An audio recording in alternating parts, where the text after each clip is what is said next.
Mr. Sergeant of Arms, invite the members into the chamber and close the doors. I hereby declare the House of Representatives of the 112th General Assembly of the State of Tennessee now in session. Will the members please stand? Will the visitors in the gallery please stand and remain standing through the Pledge of Allegiance?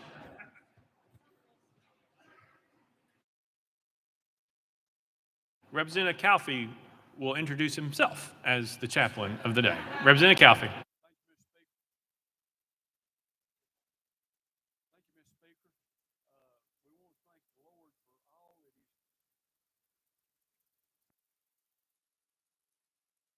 I don't know. Is that it?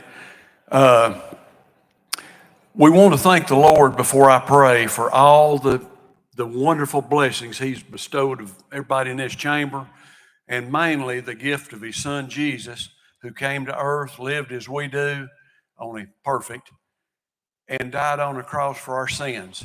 And yesterday we celebrated His resurrection and gave us a pathway to heaven. I don't care what some movie stars say, there's only one way to heaven, that's through Jesus Christ. And let us pray. Dear Lord, thank you for this day. Thank you for the safe travels we've had down here from our various homes. Thank you for all the blessings you've bestowed upon us. Be with our friends here in the chamber that have loved ones who are having health issues, and be with them and make them well if it's your plan, Lord. In Jesus' name we say, amen. Representative Calfee will lead us in Pledge of Allegiance. I pledge allegiance to the flag of the United States of America and to the republic for which it stands, one nation under God, indivisible, with liberty and justice for all.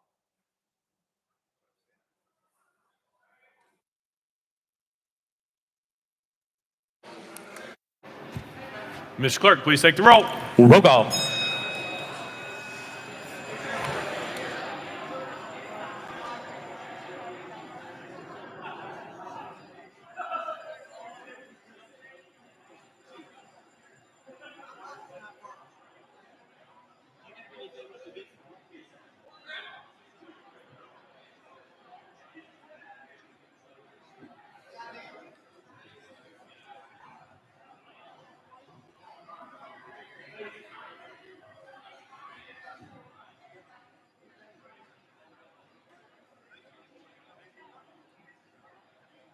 Mr. Clerk, please take the roll.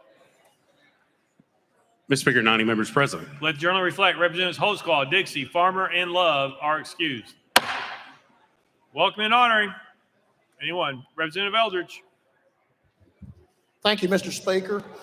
We have in the gallery up here to my right a lady from Morristown, Brandy Gillum, and her niece Emily. We'd like to please make them welcome.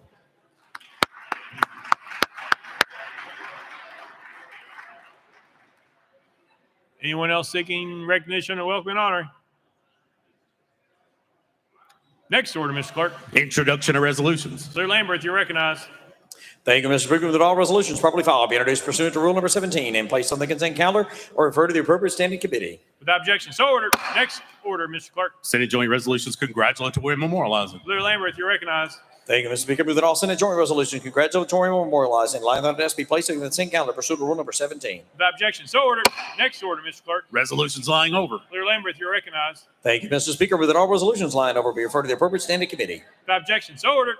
Next order, Mr. Clerk. Introduction of bills, Senate bills on first consideration. Sir Lambert, you're recognized.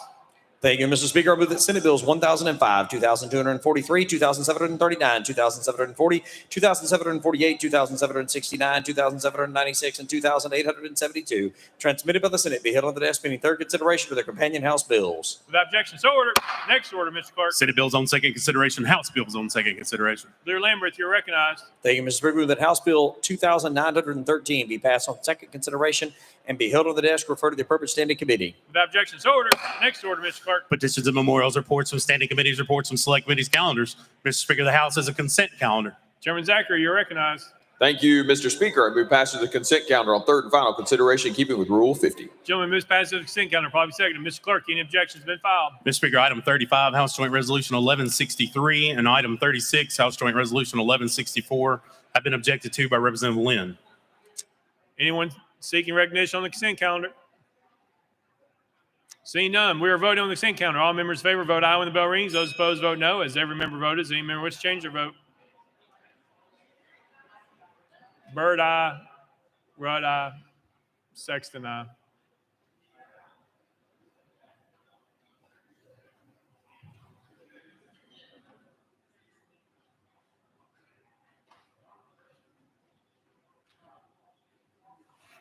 Mr. Clerk, please take the vote. Ayes 92, no nays. Having received the constitutional majority, I declare the second counter passed without objection. The motion to reconsider is tabled. Next order, Mr. Clerk. Mr. Speaker, the House has a regular calendar. Call it first bill, Mr. Clerk. House Bill 757 by Chairman White, relative to education. Mr. Speaker, the Senate bill is on the desk. Mr. Speaker, this bill was previously considered and reset for today's regular calendar. Chairman White, you're recognized. Thank you, Mr. Speaker. I move to substitute and conform to Senate Bill 918. Chairman White moves substitute and conform Senate Bill 918, probably second without objection. So ordered. Chairman White. Thank you, Mr. Speaker. I move passage of Senate Bill 918 on third and final consideration. Chairman White moves passage of Senate Bill 918 on third and final consideration, properly seconded. Mr. Clerk, call it first amendment. House Education and Instruction Committee Amendment number 1, Mr. Speaker, it's the same as Senate Amendment number 1. Chair Lady Moody, you're recognized. Thank you, Mr. Speaker. We move to withdraw. Without objection, amendment number 1 withdrawn. Next amendment, Mr. Clerk. House Amendment 2 by Chairman White, Mr. Speaker, it was timely filed. Chairman White, you're recognized. Thank you, Mr. Speaker. I move to adopt.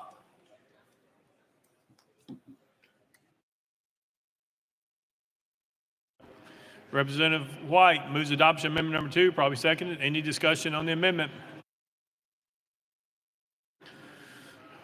Any objection to the question? We're on the board. All those in favor of amendment number 2, vote aye when the bell rings. Those opposed, vote no. Has everyone voted? Does anybody wish to change their vote?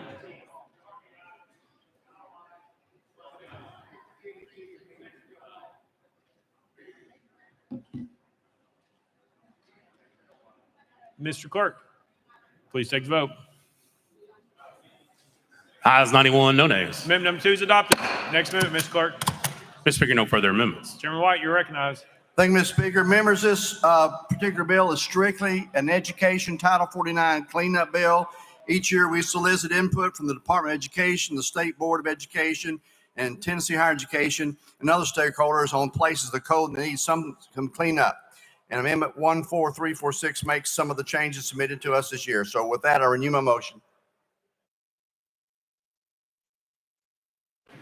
Chairman White renews his motion. Any discussion on the bill? Representative Hardaway. Thank you, Speaker. Would the sponsor give us just a little bit more detail of what the changes are, please? Chairman White, you're recognized. Thank you, Mr. Speaker. Yes, sir. What this does is not really change, is it's going into the code and taking out sections of the code that are irrelevant. For example, Section 1 and 2 clarifies language prohibiting the use of Common Core materials in Tennessee classrooms that we passed last year. So we're going to the code and cleaning the language up. As you know, over the years, as we pass things, language gets put in different places.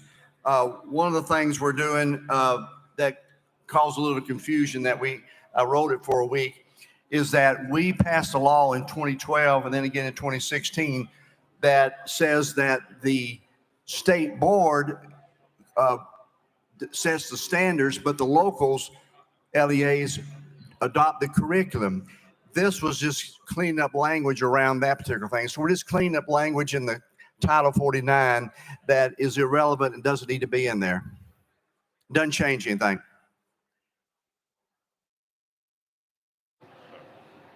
Representative Mitchell, you're recognized. Yeah, thank you, Mr. Speaker. Yeah, sponsor, so more or less, are you codifying that Common Core curriculum cannot be used even through the waiver process? Chairman White. No, sir, not codifying anything. We're just cleaning up language on things we've already done in the past. That's in the code, that stuff that doesn't need to be in there. Representative Mitchell. But you said it's taking out the Common Core curriculum, correct? Chairman White. Thank you. Sections 1 and 2 just says clarifies language prohibiting the use of Common Core materials in Tennessee's classrooms that we passed last year. It's just clarifying the language, things that we've already done. We're not changing anything with this bill, just clarifying language. Representative Mitchell. Okay, thank you, Ms. Sponsor. So the Wit and Wisdom Common Core curriculum that keeps continuously getting waivers by the commissioner, I'm glad you're finally, outlawing that in the state of Tennessee. Thank you so much. Any further questions, discussion? Seeing none. Any objection to the question? Seeing none. All those in favor of Senate Bill 918 as amended, vote aye when the bell rings. Those opposed, vote no. Has everyone voted? Does anyone wish to change their vote?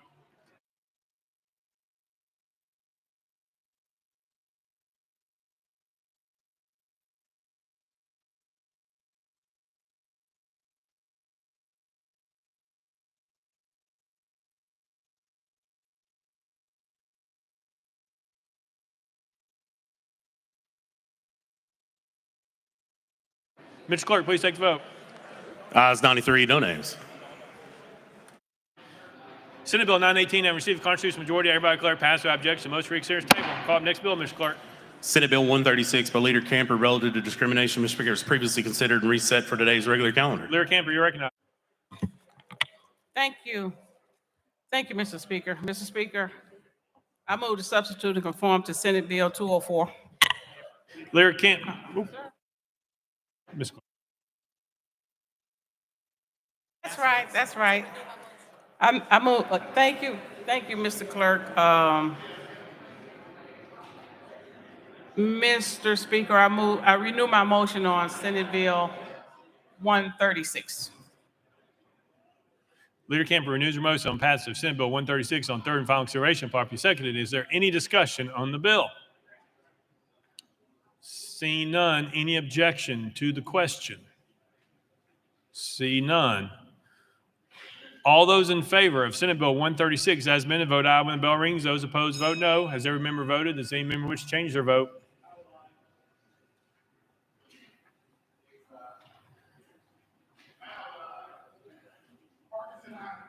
Mr. Clerk, please take the vote.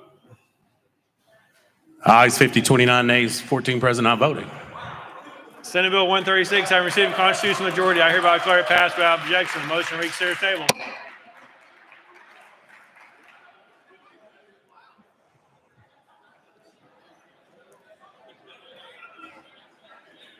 Hey, Leader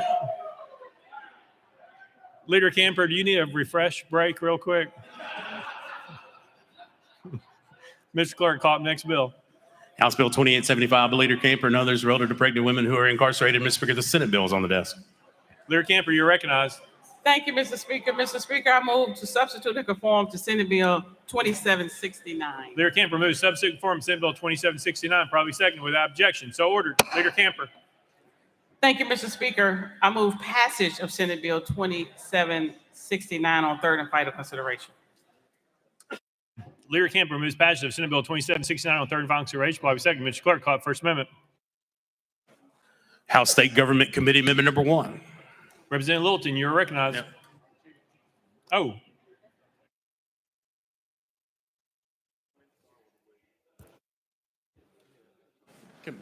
Mr. Clerk.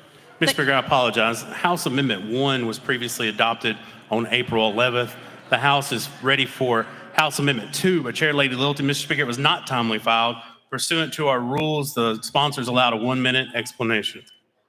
Chair Lady Littleton, you're recognized.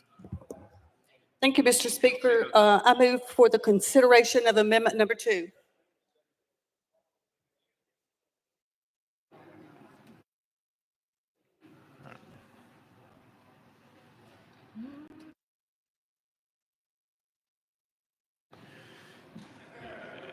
You've heard the motion. We're voting for consideration of amendment number 2. All those in favor of considering amendment number 2, vote aye when the bell rings. Those opposed, vote no. Has every member voted? Does any member wish to change their vote?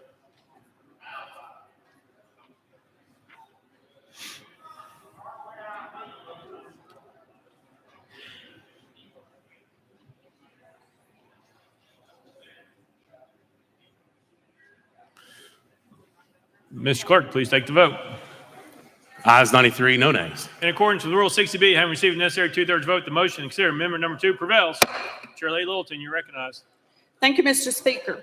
This amendment says, whereas the General Assembly recognizes the importance of protecting the life and the safety of the unborn baby and the pregnant mother, I move for adoption of amendment number 2. Chair Lady Littleton moves adoption of amendment number 2, probably second. Any discussion on the amendment? Leader Camp?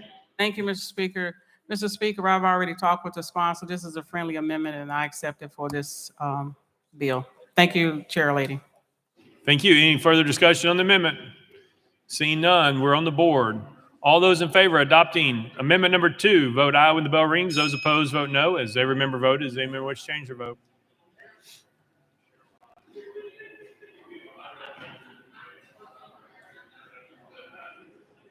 Ms. Clerk, please take the vote. Ayes 91, no nays. Amendment number 2 is adopted. Next amendment, Ms. Clerk. Mr. Speaker, no further amendments. Leader Camper, you're recognized. Thank you, Mr. Speaker. Members, first I want to thank all those who have helped me with this bill, the Sheriff's Association, TDOT, the March of Dimes, Representative Littleton, and Healthy Free Tennessee. What this bill would do, Mr. Speaker and members, is help to protect mothers and babies when a pregnant woman is incarcerated in our correctional facility. And with that, I renew my motion. Leader Camper renews her motion. Any discussion on the bill? Representative Griffey. Thank you very much, Mr. Speaker. Thank you, Representative Leader Camper, for bringing this legislation. I'm 100% in favor of protecting babies and unborn infants. However, I have some concerns. At what point are we going to prevent our local sheriffs from using shackles or handcuffs on pregnant women? Are we going to require them to conduct a pregnancy test on each and every mother? Maybe that already takes place. This didn't come through criminal justice sub that I recall. And I have some concerns that we're going to place additional burden on our local sheriffs and correctional officials when transporting mothers, pregnant mothers, as far as court appearances and so forth. Could you please comment on that?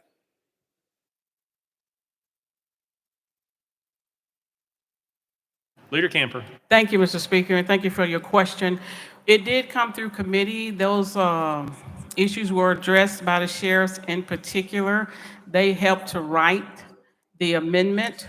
They have procedures in place. They have training in place. There are provisions within the bill that will allow them to restrain during transport under certain circumstances. So I think your concerns have been addressed with the amendment that the Sheriff's Association brought to me. Representative Griffey.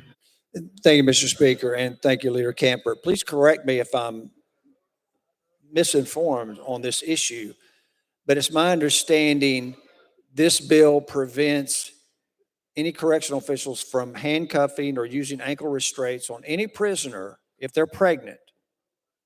And only under certain circumstances, if there's a determination that under no circumstances can this person be safely transported, then handcuffs or shackles are appropriate. Am I misinterpreting that the language of the amendment or the bill as proposed? Leader Camper. Could you repeat that? I think you are misinterpreting. Could you repeat that again? I'm sorry. Representative Griffey. It's my understanding that the bill as proposed, you cannot use handcuffs or shackles on any pregnant female in transporting them to court unless there's been a determination that the person cannot be transported safely without handcuffs or shackles by the local sheriff or correctional official. That's the way I read the amendment in the materials that were presented earlier this evening. Leader Camper. Thank you. It says the inmate is an immediate or credible flight risk and cannot be reasonable by prevention by any other means. The inmate poses an immediate or serious threat or harm to herself, the unborn child, and others that cannot be reasonably prevented on other matters. The custody or classification level of the inmate requires use of restraints. So I think your concern is addressed. Representative Griffey. Thank you, Mr. Speaker. Thank you, Leader Camper. So only under those circumstances can someone be a pregnant mother be shackled or handcuffed or restraints. In all other circumstances, there's no shackling whatsoever. If a pregnant female is 6 weeks 8 weeks, 12 weeks, 14 weeks, 20 weeks, 24 weeks, 36 weeks, and still able to ambulate, mobile, be movable, you're simply going to say, just because she's pregnant, we're not going to allow that mother, pregnant female, to be shackled. If she's been convicted of a crime, she's in custody, according to the court, to be transported back and forth. You're just going to do a flat out rule that says we're not going to allow the sheriff to make the determination. This legislative body is going to make those individual determinations. Am I incorrect on that, please? Thank you. Leader Camper. Thank you, Mr. Speaker. You are incorrect on that. They Rep- do have the right to restrain.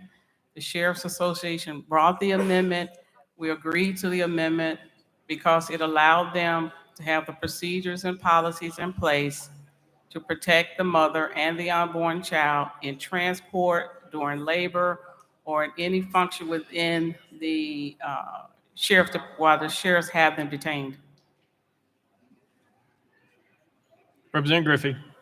Thank you, Mr. Speaker. Thank you, Leader Camper. Only under the exceptions that you indicated earlier. I appreciate the intent of the legislation, and I'm supportive of the intent, but I think this just is going way too far, and we ought to allow these decisions regarding the transport of individuals who are accused of a crime and in custody of the local sheriffs to let the local sheriffs make individual determinations on that. And I appreciate the intent, but I'm sorry, I just can't support the bill based on my considerations. Thank you, Mr. Speaker. Representative Cooper. Thank you, Mr. Speaker. Madam Leader, did you have any input from physicians who deliver babies? Leader Camper. Yes, ma'am. Representative Cooper. The physician said? Leader Camper. The physician said that it's best for the mother and the baby to not be restrained under certain circumstances. So the health of the baby is first, the health of the mother is first. Representative Cooper. And then,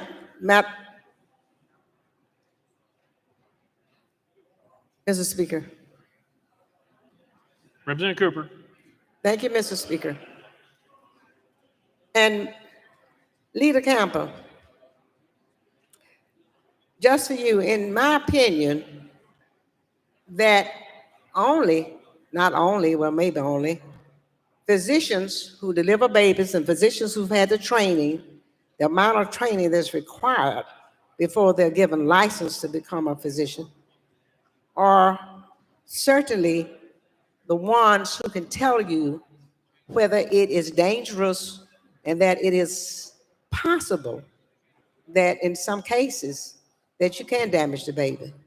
And I think our ladies whom have children and who've been in that position of having children can most tell you how they feel and what's happening to them if they're restrained.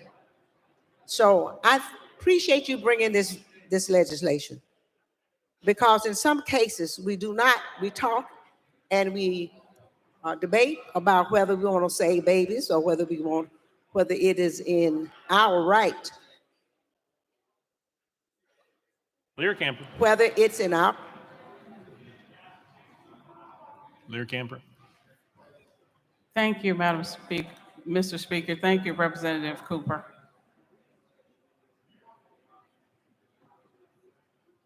Representative Powell. Thank you, Mr. Speaker. So we heard this bill and vetted it pretty thoroughly in the Corrections Committee, which is where bills that deal with corrections go through. Heard some really good testimony, heard from a lot of members that gave input, heard from the Sheriff's Department who helped work on this bill, a lot of different interested parties. Tennessee is an outlier. We're one of the only states around, all the states around us don't allow for shackling. And I think it's important to note that the Trump administration actually outlawed shackling at the federal level. So this is putting us in line what's being done with all the states around us. And it was heavily vetted. And I think it's important that we make sure that we worry about the health of pregnant women in this state. And the health of those unborn children and make sure that we protect both those lives, especially the lives of unborn children as they come into the world. So I appreciate all the work that's been into this. I think it's a great bill and puts us in line with all the other states around us. Thank you. Representative Parkinson. Thank you, Mr. Speaker. Move previous question. Previous question been called. Any objection? Seeing none, we're voting. All those in favor of Senate Bill 2769 as amended, vote aye when the bell rings. Those opposed, vote no. Has every member voted? Does any member wish to change their vote?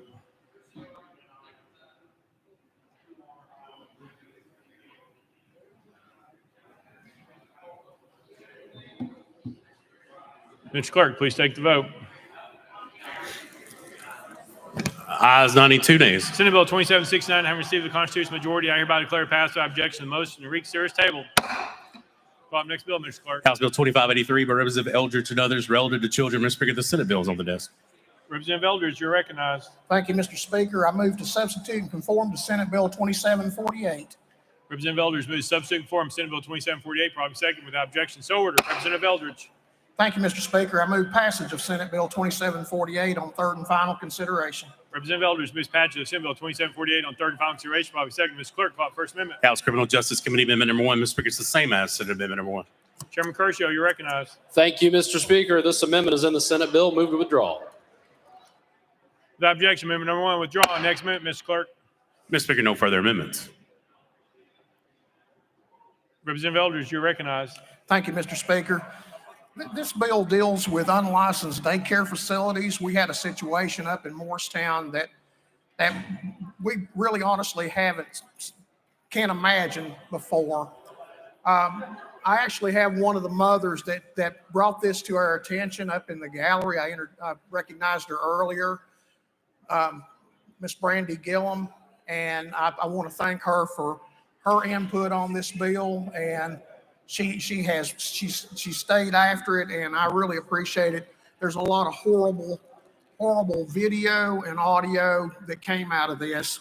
Essentially, this unlicensed facility was warehousing children in the basement. It was literally a garage. You can visibly see the garage door in the background. You can see insulation hanging from the ceiling. And because there is no provision other than for physical abuse in our current law, this lady could not be charged with anything. And even in the court documents, it said that she could continue to work as an unlicensed facility, but can only keep 4 children, or she could apply for her license. This, I think, was a horrible situation. Even DCS stated that in 15 years of service, she had never seen anything quite like it. And all this bill would change that. It would create where adverse effects on the emotional and mental health and welfare of a child would be also considered. And it also sets up for a Class C felony for operating a daycare while a license is suspended or operating following the effective date of a denial or revocation of the license, and operating within 10 years of a previous finding by the department that a person or entity had operated a child care agency without being licensed by the department. So with that, Mr. Speaker, I renew my motion.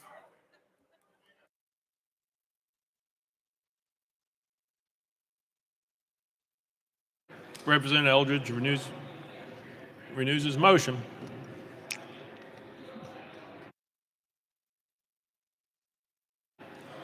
Any discussion on the bill? Discussion? Representative King? All right. Just question on the bill, sir. Question on the what? Just call a question. Oh, calling the question. Oh, thank you. Very nice of you. We're in such agreeable mood tonight. I like it. All right. Question's been called. Any objection? Seeing none. All those in favor of Senate Bill 2748, vote aye when the bell rings. Those opposed, vote no. Has every member cast their vote? Does any member wish to change their vote? Camper, aye. Vaughn, aye. Mr. Clerk, please take the vote. Ayes 93, no nays. Senate Bill 2748 having received constitutional majority, everybody declare passed without objection. Motion to reconsider is tabled. Call up next bill, Mr. Clerk. House Bill 2780 by Representative Eldridge relative to criminal background checks. Mr. Speaker, the Senate bill is on the desk. Representative Eldridge, you're recognized. Thank you, Mr. Speaker. I move to substitute and conform to Senate Bill 2547. Representative Eldridge moves to substitute and conform to Senate Bill 2547, probably second without objection. So ordered. Representative Eldridge. Thank you, Mr. Speaker. I move passage of Senate Bill 2547 on third and final consideration. Representative Eldridge moves passage of Senate Bill 2547 on third and final consideration, probably second. Mr. Clerk, call the first amendment. House Criminal Justice Committee Amendment Number 1. Chairman Kershaw, you recognize. Thank you, Mr. Speaker. House Criminal Justice Committee Amendment Number 1 is not in the Senate bill, and the amendment makes the bill. Therefore, Mr. Speaker, I move adoption of House Criminal Justice Committee Amendment Number 1 and defer to the sponsor for further explanation. Chairman Kershaw moves adoption of House Amendment Number 1, probably second. Any discussion on the amendment? Seeing none, all those in favor of adopting House Amendment Number 1 say aye, aye. All those opposed say no. The ayes have it. You adopted. Next amendment, Mr. Clerk. Mr. Speaker, no further amendments. Representative Eldridge, you're recognized. Thank you, Mr. Speaker. This bill would allow court clerks, county clerks, registers of deeds, and county trustees to enter into agreements with the fingerprint vendor that's currently under contract with TBI. This service is limited to fingerprint background-based checks permitted by law and processed by TBI. This would be for attorneys, healthcare workers, educators, and professionals that require state licensing. The TBI would maintain and preserve and enter this information into an automated fingerprint identification system if appropriate. And with that, Mr. Speaker, I renew my motion.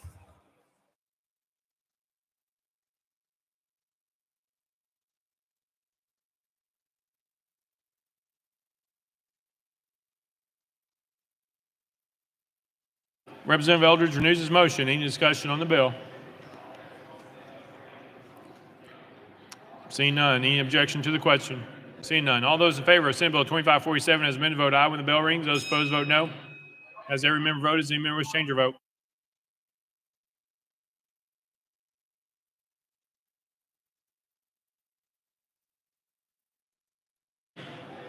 Mr. Clerk, please take the vote. Spicky, aye.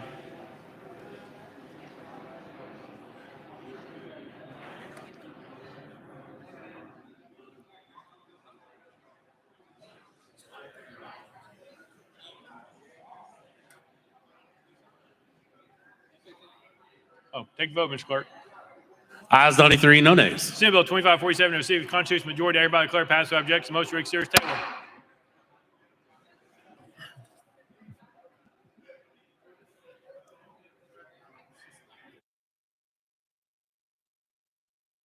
Hey, members, there's a few members who are having a hard time. If you can kind of keep it to a whisper talk instead of a happy Easter talk, that would be fabulous. Call up next bill, Mr. Clerk. House Bill 1914 by Representative Eldridge and others relative to polling places. Representative Eldridge, you're recognized. Thank you, Mr. Speaker. I move passage of House Bill 1914 on third and final consideration. Representative Eldridge moves passage. Properly seconded. Mr. Clerk, call up first amendment. House Local Government Committee Amendment Number 1. Chairman Crawford, you're recognized.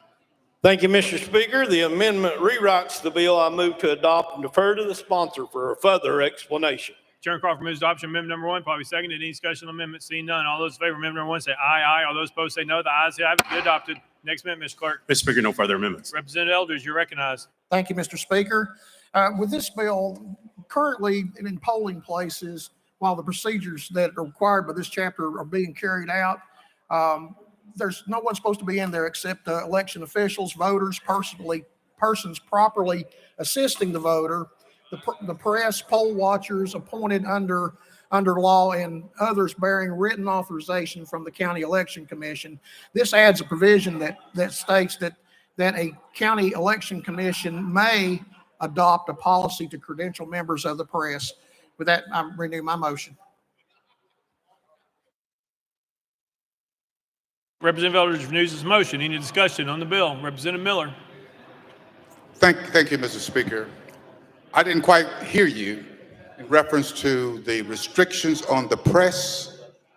Are there any restrictions on the press? Could you elaborate on that for me? Representative Eldridge. Thank you, Mr. Speaker.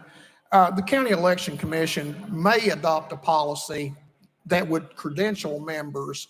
The issue seems to be coming up that a lot of people that are posting on YouTube videos and that type of thing, they deem themselves as media, and has someone who has worked in polling places, you get a lot of people in there. It can be very disruptive in the voting process, and I don't think they need to be running around behind the voter while they're doing the voting. Representative Miller. Thank you for that explanation because it is permissive, correct? Representative Eldridge. Thank you, Mr. Speaker. It is permissive. Representative Miller, thank you. Representative Clemens.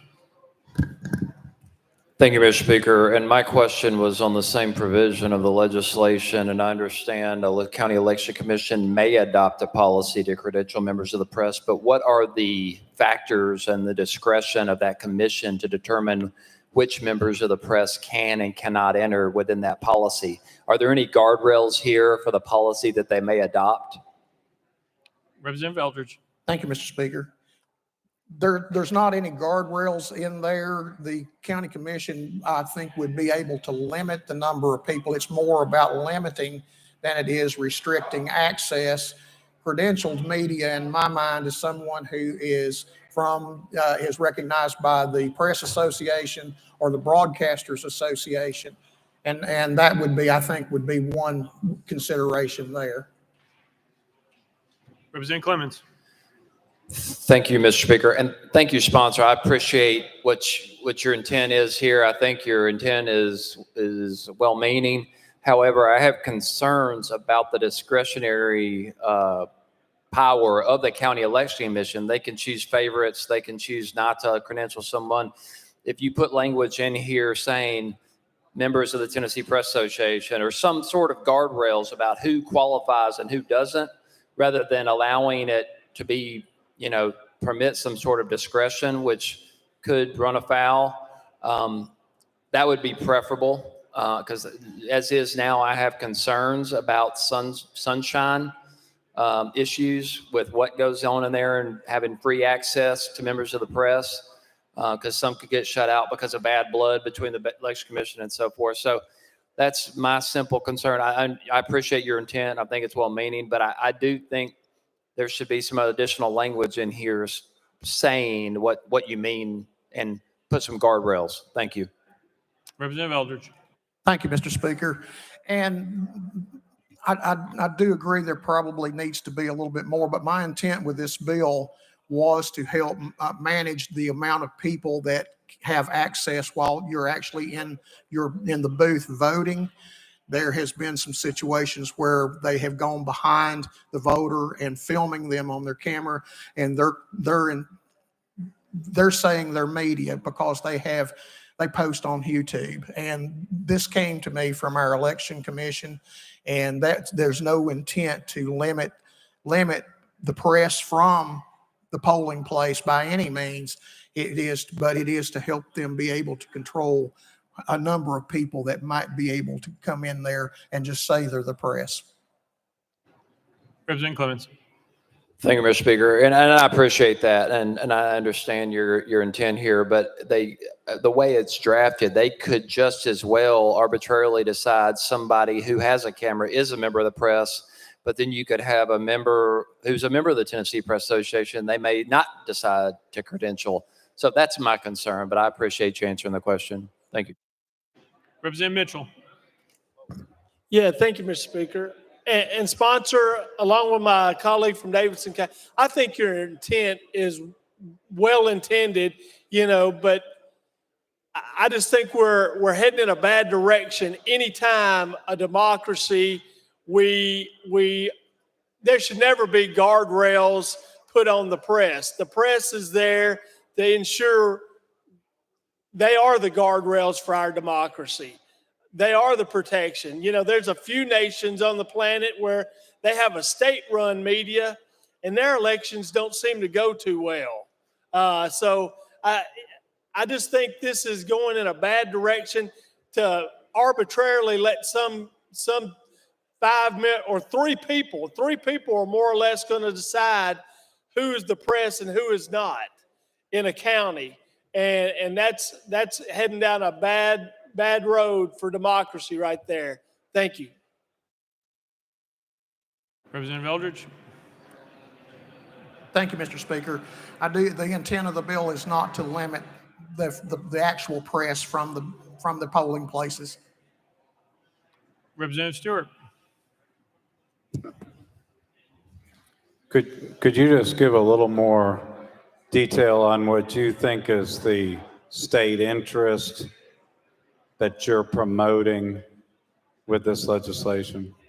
Representative Eldridge. Thank you, Mr. Speaker.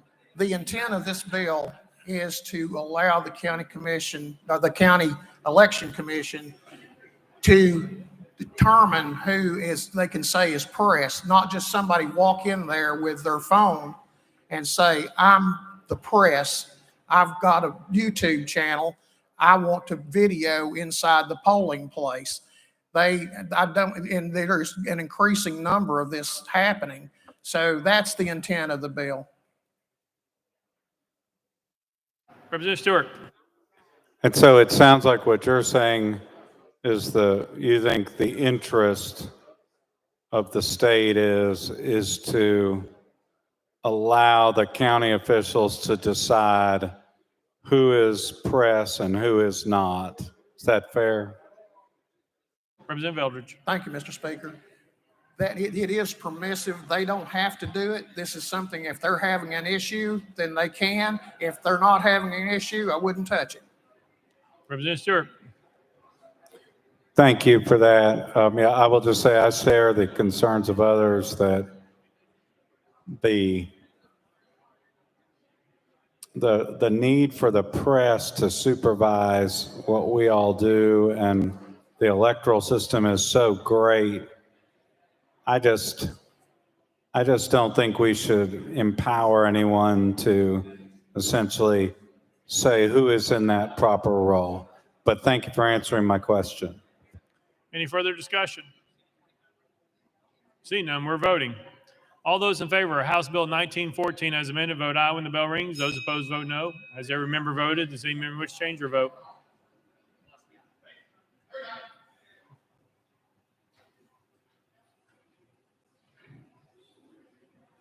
Mr. Clerk, please take the vote. Aye, 70, 20 nays, one present not voting. House Bill 1914 received a constitutional majority. I hereby declare passed without objection. The motion to reconsider is tabled. Call the next bill, Mr. Clerk. House Bill 2606 by Representative Gillespie relative to regulation of proprietary institutions. Mr. Speaker, the Senate bill is on the desk. Representative Gillespie, you're recognized. Thank you, Mr. Speaker. I move to substitute and conform to Senate Bill 2843. Representative Gillespie moves to substitute and conform Senate Bill 2843, properly seconded without objection. So ordered. Representative Gillespie, you're recognized. Thank you, Mr. Speaker. I move passage of Senate Bill 2843 on third and final consideration. Representative Gillespie moves passage of Senate Bill 2843 on third and final consideration, properly seconded. Mr. Clerk, call the First Amendment. House Education Administration Committee Amendment number 1, Mr. Speaker, same as Senate Amendment number 1. Chairman White, you're recognized. Thank you, Mr. Speaker. I move to withdraw. Without objection, Amendment number 1 withdrawn. Next amendment, Mr. Clerk. House Education Administration Committee Amendment number 2. Chairman White, you're recognized. Thank you, Mr. Speaker. This corrects a drafting error in the First Amendment, so I move to adopt. Chairman White moves to adoption of amendment number 2, probably seconded. Any discussion on amendment? Seeing none. All those in favor of amendment number 2 say aye, aye. All those opposed say no. The ayes have it. You adopted. Next amendment, Mr. Clerk. Mr. Speaker, no further amendments. Representative Gillespie, you're recognized. Thank you, Mr. Speaker. What this bill does, it was brought to me by THEC, and it is a cleanup bill, and it's just helping them streamline some of their reporting that they do regarding proprietary for-profit or proprietary higher education institutions that are operating in the state. And with that, I renew my motion. Representative Gillespie renews his motion. Any discussion on the bill? Representative Ogles.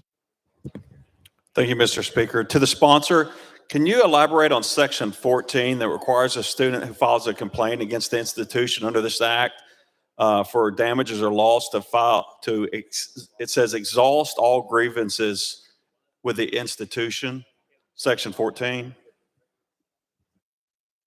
Representative Gillespie. Thank you, Mr. Speaker. Sorry.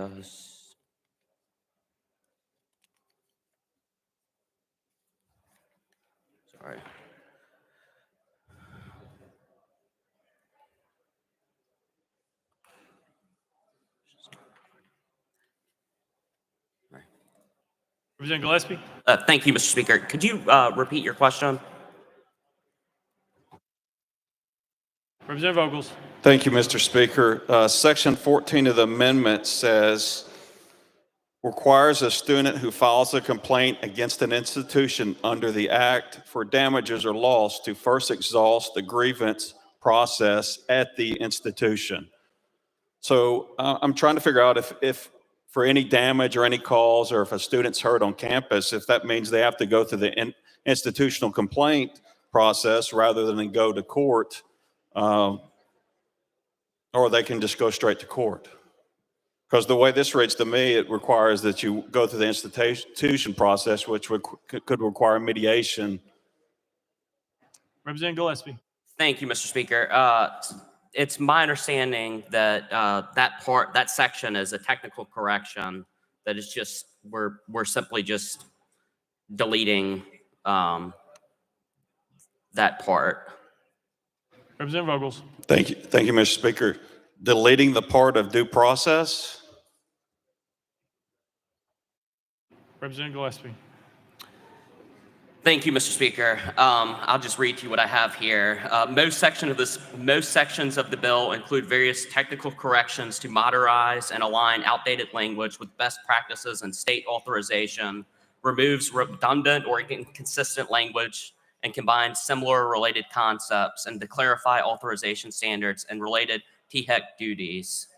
And that's what I have in my notes for section 14. Representative Vogels.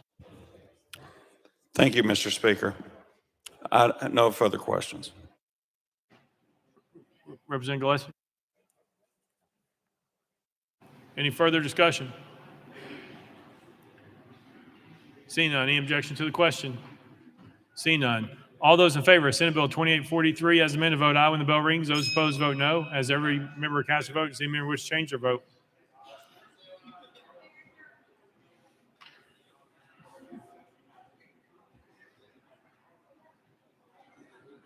Kumar, aye.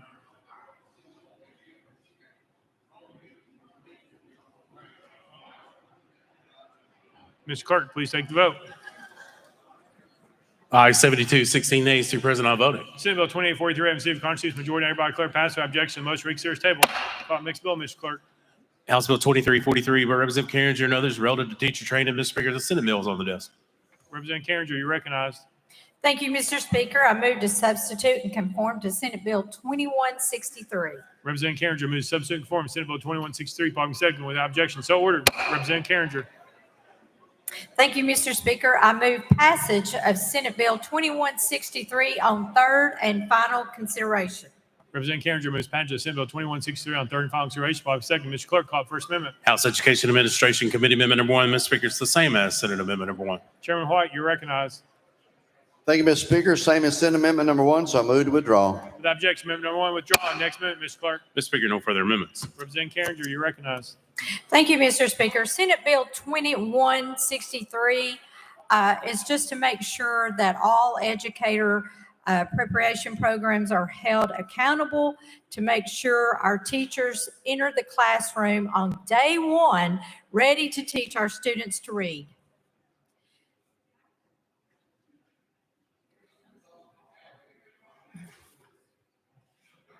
And so that, I will renew my motion. Sorry.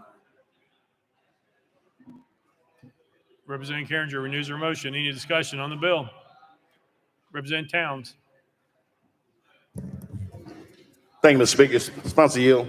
Representative Carringer. Yes. Representative, tell me whether or not, how does this apply to the lax requirements for charter school and the teachers that they have? Does this apply to them as well? Representative Carringer. This, yes, it's public. Charter schools are public schools. Representative Towns. As I understand, we have made some concessions as it relates to charter schools being able to have the qualified complement of teachers and relaxing some of the conditions. This is what I understand. Now, if that's an error, let me know. And it appears to me that it may impact that, if that is the case. Representative Carringer. As far as I know, this does not affect them. This is those teachers who are in training to become teachers. This is to make the teaching preparation people accountable to what we've passed in our literacy programs and all. Representative Town. And obviously, we want everybody to be prepared so they can obviously, transmit that to our kids and make them the best prepared in the world. So thank you for the bill. Representative Carringer. Nothing. All right. Any further discussion? Any objection to the question? See none. All those in favor of Senate Bill 2163, vote aye when the bell rings. Those opposed, vote no. Is there a member cast vote? Any members change their vote?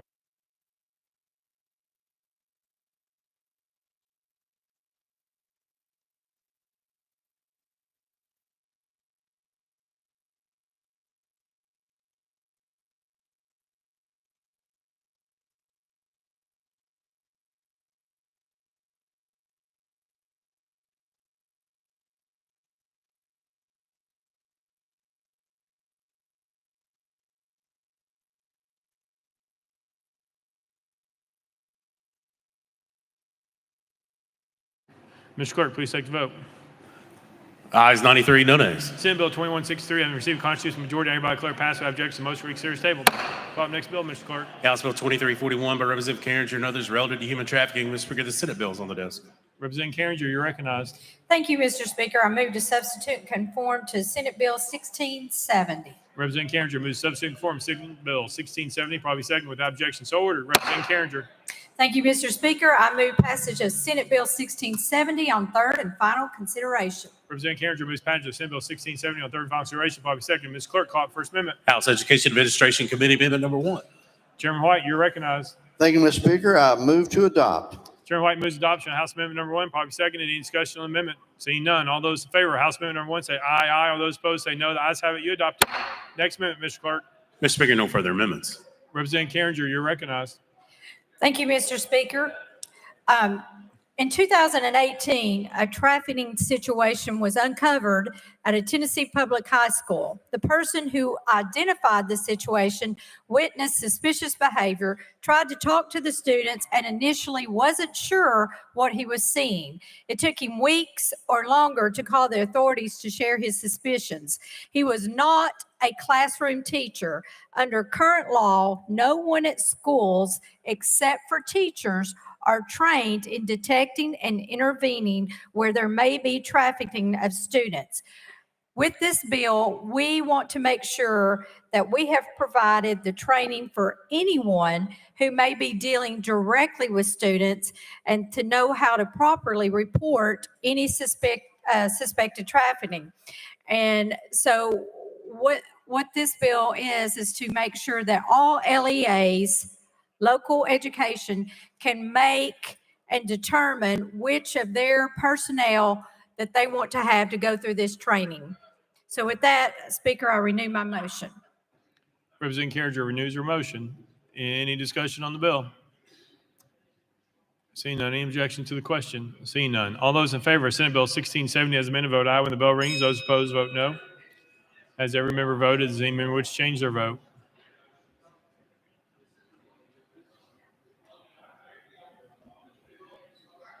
Mr. Clerk, please take the vote.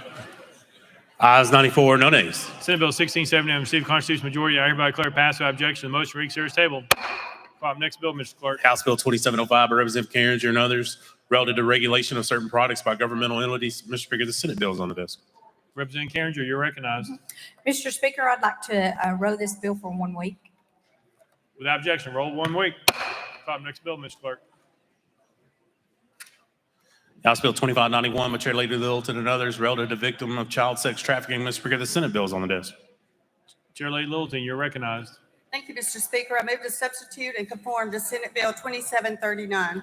Chair Lady Littleton moves substitute and conform to Senate Bill 2739, probably second without objection. So ordered. Chair Lady Littleton, you're recognized. Thank you, Mr. Speaker. I move passage of Senate Bill 2739 on third and final consideration. Chair Lady Littleton moves passage of Senate Bill 2739 on third and final consideration, probably second. Mr. Clerk, call First Amendment. House Civil Justice Committee Amendment number 1. Mr. Speaker, it's the same as Senate Amendment number 1. Vice Chairman Jernigan, you're recognized. Thank you, Mr. Speaker. Same as Senate Amendment. I move to withdraw and defer to the sponsor for an explanation. Without objection, amendment number 1 withdrawn. Next amendment, Mr. Clerk. Mr. Speaker, no further amendments. Chair Lady Littleton, you're recognized. Thank you, Mr. Speaker. Senate Bill 2739, as amended, requires the Department of Children's Services and the Department of Human Services to collaborate to provide recommendations to the General Assembly on resources and services specific to persons from 18 to 24 years of age who are victims of child sex trafficking. With that, I renew my motion. Chair Lady Littleton renews her motion. Any discussion on the bill? Seeing none, any objection to the question? Seeing none, all those in favor of Senate Bill 2739 vote aye when the bell rings. Those opposed vote no. As every member voted, does any member wish to change their vote?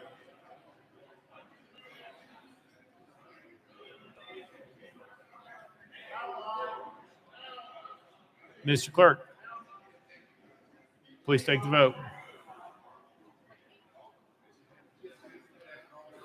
Ayes 94, no nays. Senate Bill 2739 having received constitutional majority, everybody declare passed without objection. The motion reconsiders tabled. Call the next bill, Mr. Clerk. House Bill 2592 by Chair Lady Littleton and others relative to sexual abuse of children. Mr. Speaker, the Senate bill is on the desk. Chair Lady Littleton, you're recognized. Thank you, Mr. Speaker. I move to substitute and conform to Senate Bill 2740. Chair Lady Littleton moves substitute and form Senate Bill 2740, probably second without objection. So ordered. Chair Lady Littleton, you're recognized. Thank you, Mr. Speaker. I move passage of Senate Bill 2740 on third and final consideration. Chair Lady Littleton moves passage of Senate Bill 2740 on third and final consideration, probably second. Mr. Clerk, call the First Amendment. House Civil Justice Committee Amendment number 1, Mr. Speaker, it's the same as Senate Amendment number 1. Vice Chairman Jernigan, you're recognized. Thank you, Mr. Speaker. Same as Senate amendment. I move to withdraw and defer to the sponsor for an explanation. Without objection, amendment number 1 withdrawn. Next amendment, Mr. Clerk. Mr. Speaker, no further amendments. Chair Lady Littleton, you're recognized. Thank you, Mr. Speaker. This requires the District Attorney's General Conference to work with the Department of Children's Services, the Tennessee Sheriff's Association, the Association of Chiefs of Police, and the Children Advocacy Centers of Tennessee to develop recommendations on the creation of multidisciplinary teams to provide responses specific to child sex trafficking cases, authorizes such entities to consult with other public and private groups, organizations, and agencies that have knowledge of the child sex trafficking population. Mr. Speaker, I renew my motion. Chair Lady Littleton renews her motion. Any discussion on the bill? Seeing none, any objection to the question? Seeing none. All those in favor of Senate Bill 2740 vote aye when the bell rings. Those opposed vote no. Has every member voted? Does any member wish to change their vote?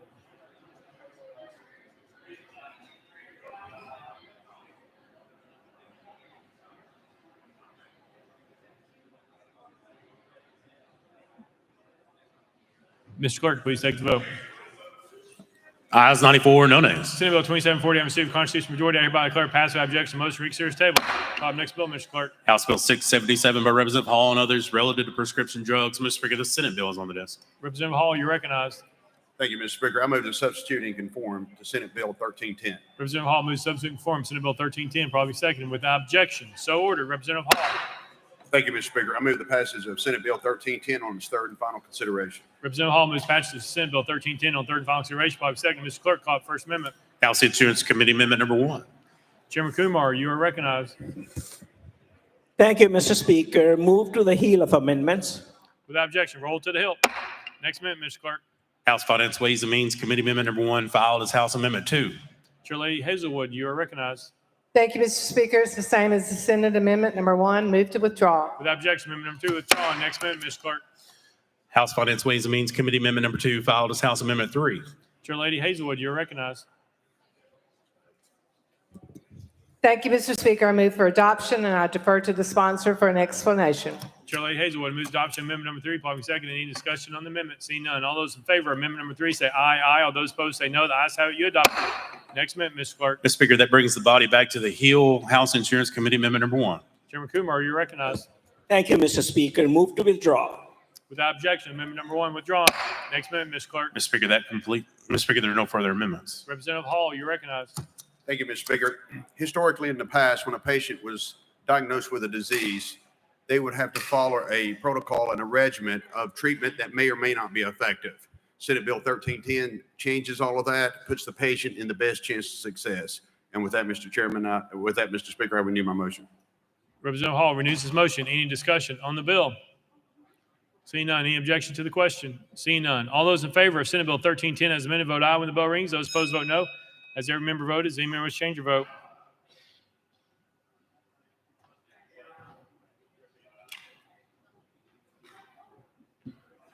Mr. Clerk, please take the vote. Ayes 92, no nays, one present, not voting. Senate Bill 1310 and received constitutional majority. I hereby declare passed without objection. Motion to reconsider is tabled. Call up next bill, Mr. Clerk. House Bill 2454 by Representative Weaver and others relative to children. Representative Weaver, you are recognized.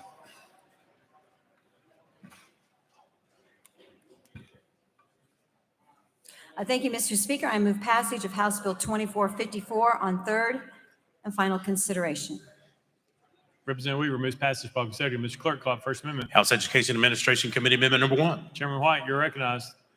Thank you, Mr. Speaker. I move to adopt. Chairman White moves adoption of amendment number 1, probably seconded. Any discussion on the amendment? Seeing none. All those in favor of amendment number 1 say aye, aye. All those opposed say no. The ayes have it. You adopted. Next amendment, Mr. Clerk. House Education Administration Committee Amendment number 2. Chairman White, you're recognized.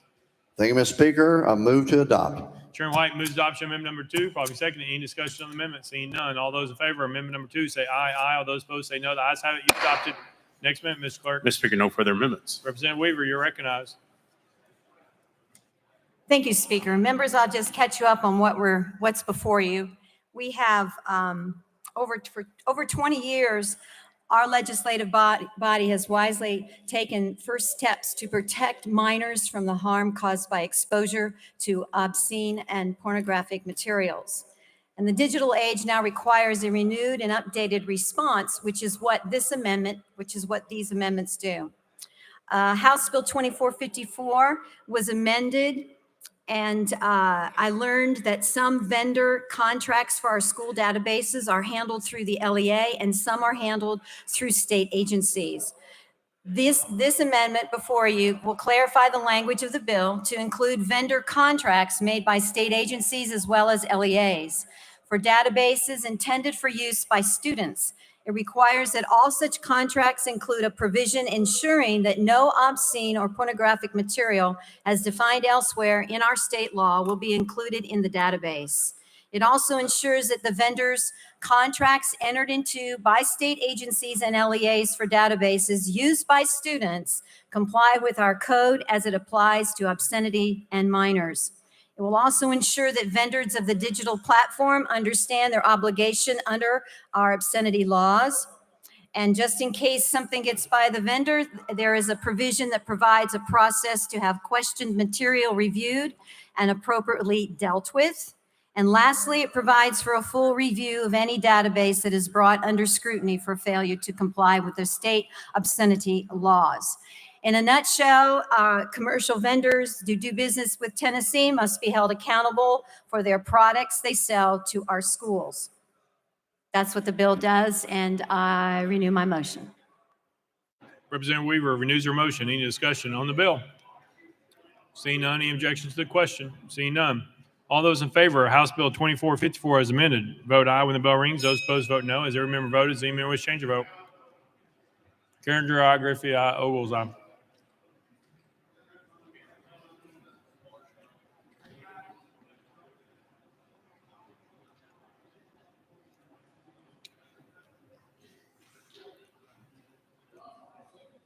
Mr. Clerk, please take the vote. 74, 17 nays. House Bill 2454, having received constitutional majority, I hereby declare passed without objection. Motion to reconsider is tabled. Call up next bill, Mr. Clerk. House Bill 457 by Representative Thompson relative to bail. Representative Thompson, you're recognized. Thank you, Mr. Speaker. I move passage of House Bill 457 on third and final consideration. Representative Thompson moves passage. Second, Mr. Clerk, call up First Amendment. House Criminal Justice Committee Amendment number 1. Chairman Kershaw, you're recognized. Thank you, Mr. Speaker. I wish to roll that amendment to the heel. Without objection, roll to the hill. Next amendment, Mr. Clerk. House Finance Ways Means Committee Amendment number 1 filed as House Amendment 2. Shirley Hazelwood, you're recognized. Thank you, Mr. Speaker. I move to roll to the hill. Without objection, roll to the hill. Next amendment, Mr. Clerk. House Amendment 3 by Representative Curcio. Mr. Speaker, it was timely filed. Representative Kershaw, you're recognized. Thank you, Mr. Speaker. House Amendment number 3 seeks to address the concerns raised by both the Finance Committee members and those members of the Criminal Justice Committee by removing both the internet cash applications such as GoFundMe as well as credit cards from the bill. With that explanation, Mr. Speaker, I move adoption of House Amendment number 3. Representative Kershaw moves adoption of amendment number 3, properly seconded. Any discussion on the amendment? We're on the board. Any objection to the question? Seeing none. All those in favor of amendment number 3, vote aye when the bell rings. Those opposed, vote no. Has every member voted? Does any member wish to change their vote?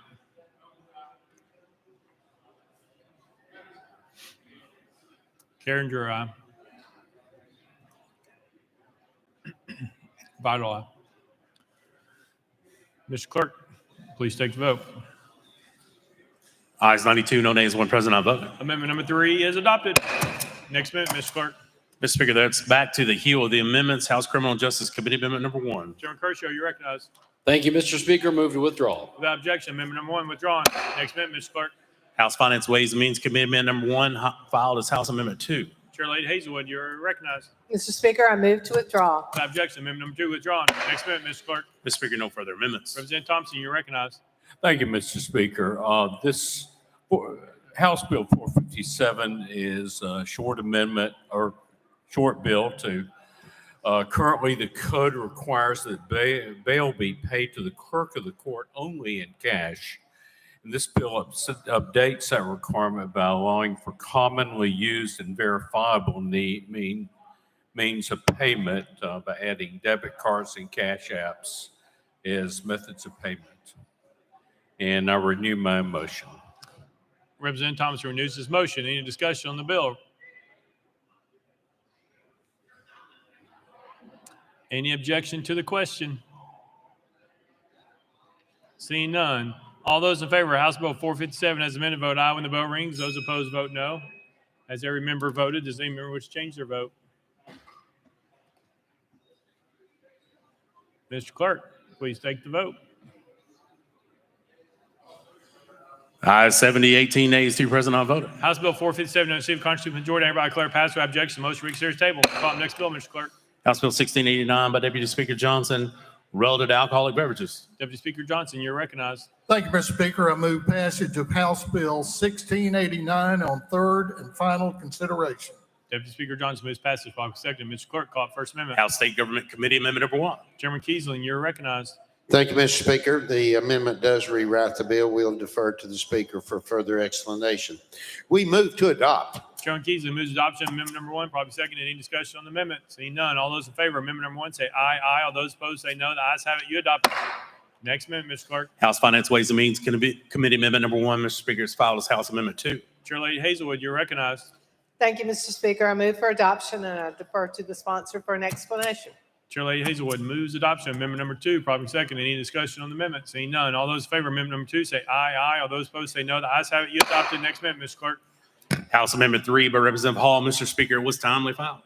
Representative Hall, you're recognized. Thank you, Mr. Speaker. I move to adopt.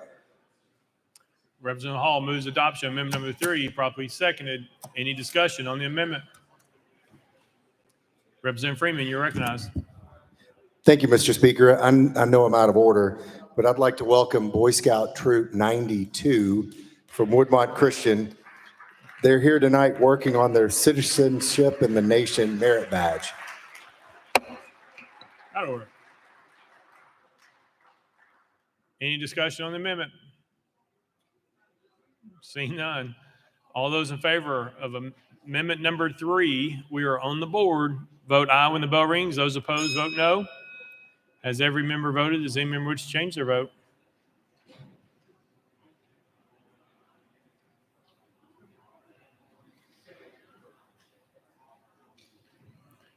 Mr. Clerk, please take the vote.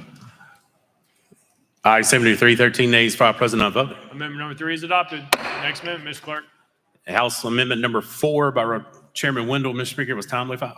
Representative Wendell, you're recognized. Mr. Speaker, move to adopt. Representative Wendell moves adoption of amendment number 4. Properly seconded. Any discussion on the amendment? Seeing none. Any objection to the question? Seeing none. We're on the board. All those in favor of amendment number 4, vote aye when the bell rings. All opposed, vote no. Has every member voted? Does any member wish to change their vote?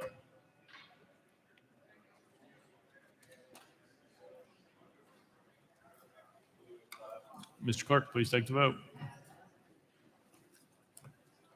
Ayes 74, 12 nays, 5 present, not voting. Amendment number 4 is adopted.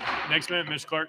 Mr. Speaker, no further amendments. Deputy Speaker Johnson, you're recognized. Thank you, Mr. Speaker. House Bill 1689 is the Premier Resort Omnibus Bill. Mr. Speaker, I renew my motion.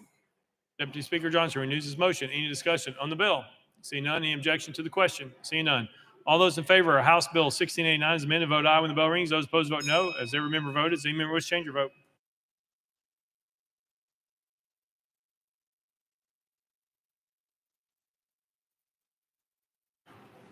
Mr. Clerk, please take the vote.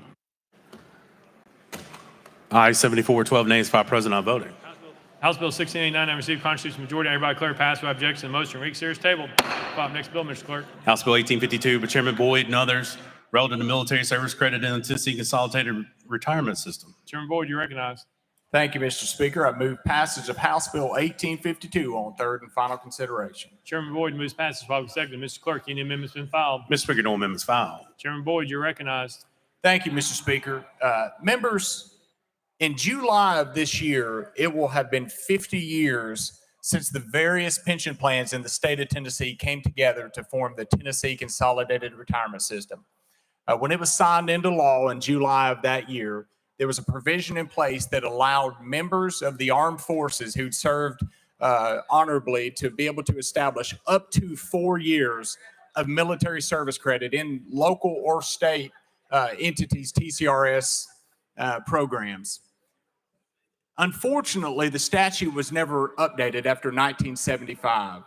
And so for the last 47 years, Tennesseans that have served honorably in the armed forces of the U.S., they could go work for the federal government and establish service credit there. They could go work for various states around the country and could establish service credit there. But unfortunately, if they served in the military and came to work for the state of Tennessee, they were ineligible to establish any service credit.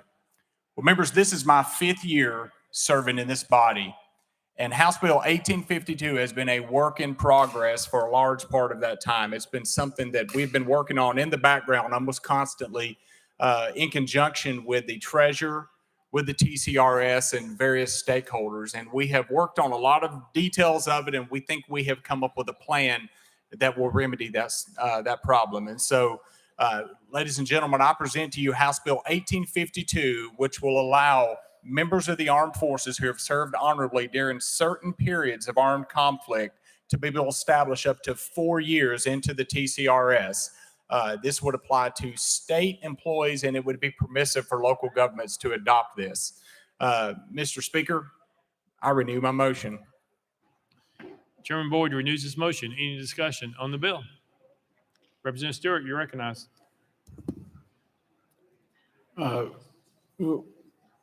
Is there anybody in the state of Tennessee whose retirement benefits will be in any way reduced if we pass this bill? Representative Boyd. Thank you, Mr. Speaker. No benefits will be reduced as a result of this. Representative Stewart. Thank you. Any further discussion? Representative Towns. Thank you. Mr. Speaker, sponsor yield. Chairman Boyd. I yield. Sponsor, let's say I was 4 years from retiring, and this gave me 4 additional years. Would that allow me to retire on time? Chairman Boyd. Thank you, Mr. Speaker. This would allow you to buy. It's a little bit different than the pre-1975 veterans.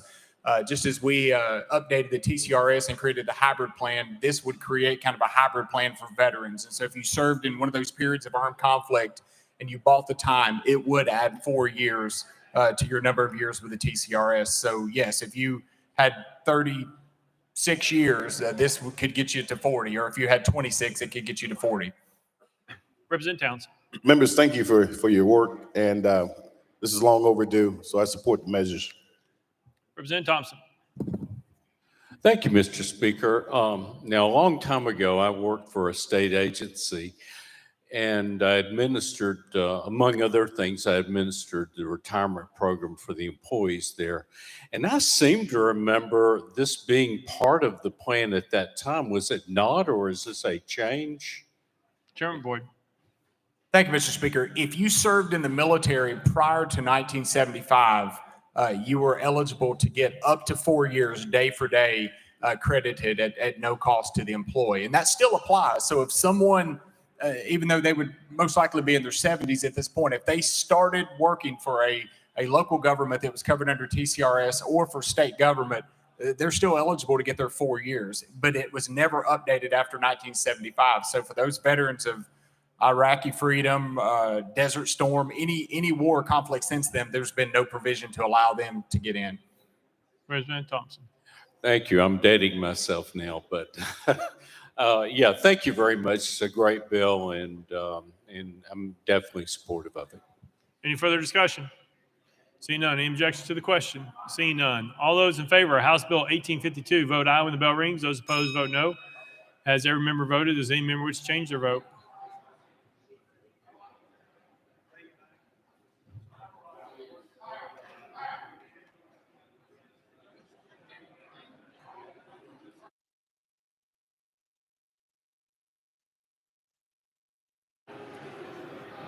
Mr. Clerk, please take the vote. Ayes 94, no nays. House Bill 1852 having received a constitutional majority, everybody clerk pass without objection. Motion to reconsider is tabled. Call on the next bill, Mr. Clerk. House Bill 2165 by Chairman Doggett and others relative to criminal justice. Mr. Speaker, the Senate bill is on the desk. Chairman Doggett, you're recognized. Thank you, Mr. Speaker. I move to substitute and conform to Senate Bill 2415. Chairman Doggett moves substitute and conform Senate Bill 2415, probably seconded without objection. So ordered. Chairman Doggett. Thank you, Mr. Speaker. I move passage of Senate Bill 2415 on third and final consideration. Chairman Doggett moves passage of Senate Bill 2415 on third and final consideration, probably seconded. Mr. Clerk, call the First Amendment. House Criminal Justice Committee Amendment number 1. Mr. Speaker, is the same as Senate Amendment number 1. Chairman Kershaw, you're recognized. Thank you, Mr. Speaker. This amendment is in the Senate bill. Move to withdraw. Without objection, amendment number 1 withdrawn. Next amendment, Mr. Clerk. Mr. Speaker, no further amendments. Chairman Doggett, you're recognized. Thank you, Mr. Speaker. What this bill does, it authorizes the Department of Corrections to advance or reimburse witness expenses necessary to the prosecution of criminal case upon request by the District Attorney General. And as approved by the court, it also requires the Department of Corrections to maintain advance payment as receivable against the final cost bill attributed to the case in which witness fees are advanced or reimbursed. And with that, I renew my motion. Chairman Doggett renews his motion. Any discussion on the bill? Representative Clemens. Thank you, Mr. Speaker. And I understand that these fees are to be paid for the prosecution of the cases only and not the defense. Chairman Doggett. Yes, sir, that is correct. Representative Clemens.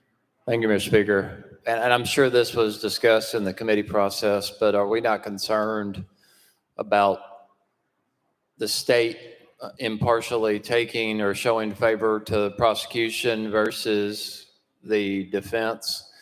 In these cases, if the defense or the public defender doesn't have access to the same fees to cover witnesses, which may prove someone's innocence?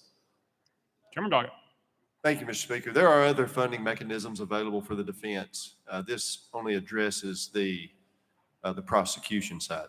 Representative Clemens. So I can see your co-sponsor up there. We're confident that the state's not impartially showing favor one side or the other here, and that there are equal fees available to the defense. Chairman Doggett. Yes, sir, that is correct. Representative Clemens. Thank you. All right. Any further discussion? Seeing none, any objection to the question? Seeing none. All those in favor of Senate Bill 2415, vote aye when the bell rings. Those opposed, vote no. As every member casts their vote, does any member wish to change their vote?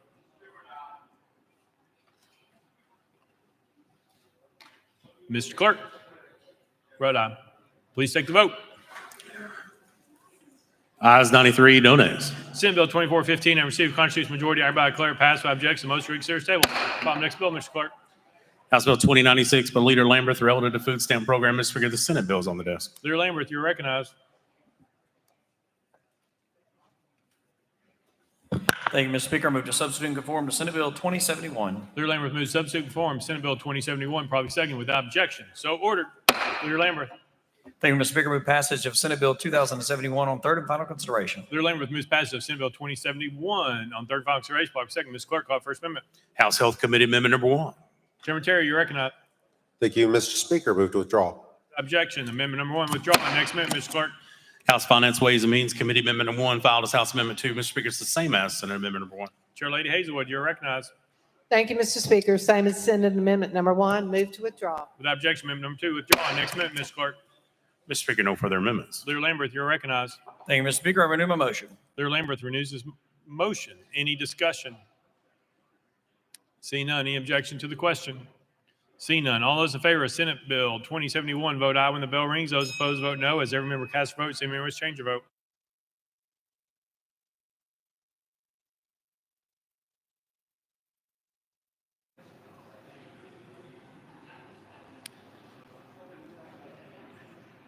Mr. Clerk, please take the vote.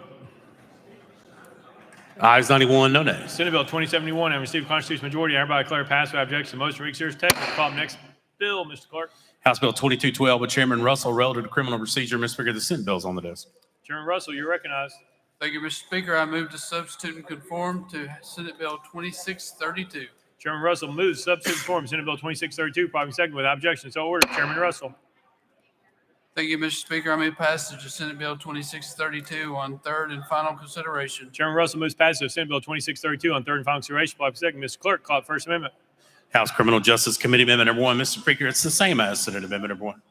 Chairman Kershaw, you're recognized. Thank you, Mr. Speaker. This amendment was so good that the Senate also included it, so I move to withdraw. It happens. Without objection, amendment number 1 withdrawn. Next amendment, Mr. Clerk. Mr. Speaker, no further amendments. Chairman Russell, you're recognized. Thank you, Mr. Speaker. Senate Bill 2632 clarifies that judges has the authority to allow probation officers to issue a criminal summons to court instead of a warrant for arrest for violation of probation. With that, Mr. Speaker, I renew my motion. Chairman Russell renews his motion. Any discussion on the bill? Seeing none, any objection to the question? Seeing none, all those in favor of Senate Bill 2632 vote aye when the bell rings. Those opposed vote no. As every member voted, does any member wish to change their vote?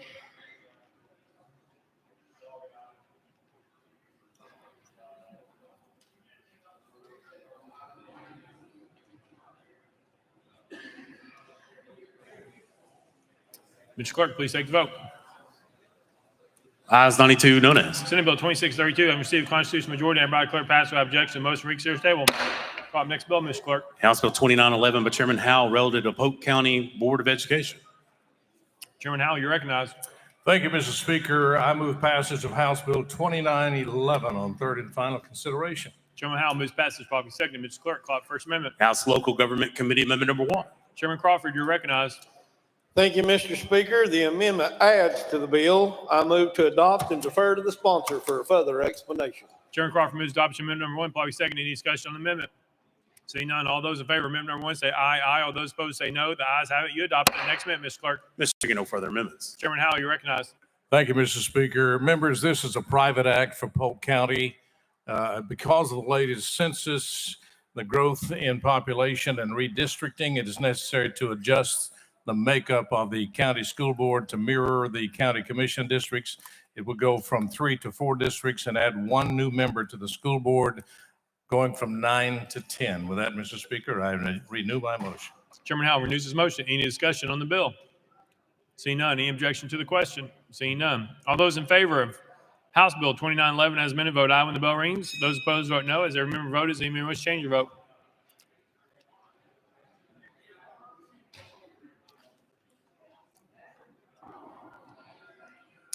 Mr. Clerk, please take the vote.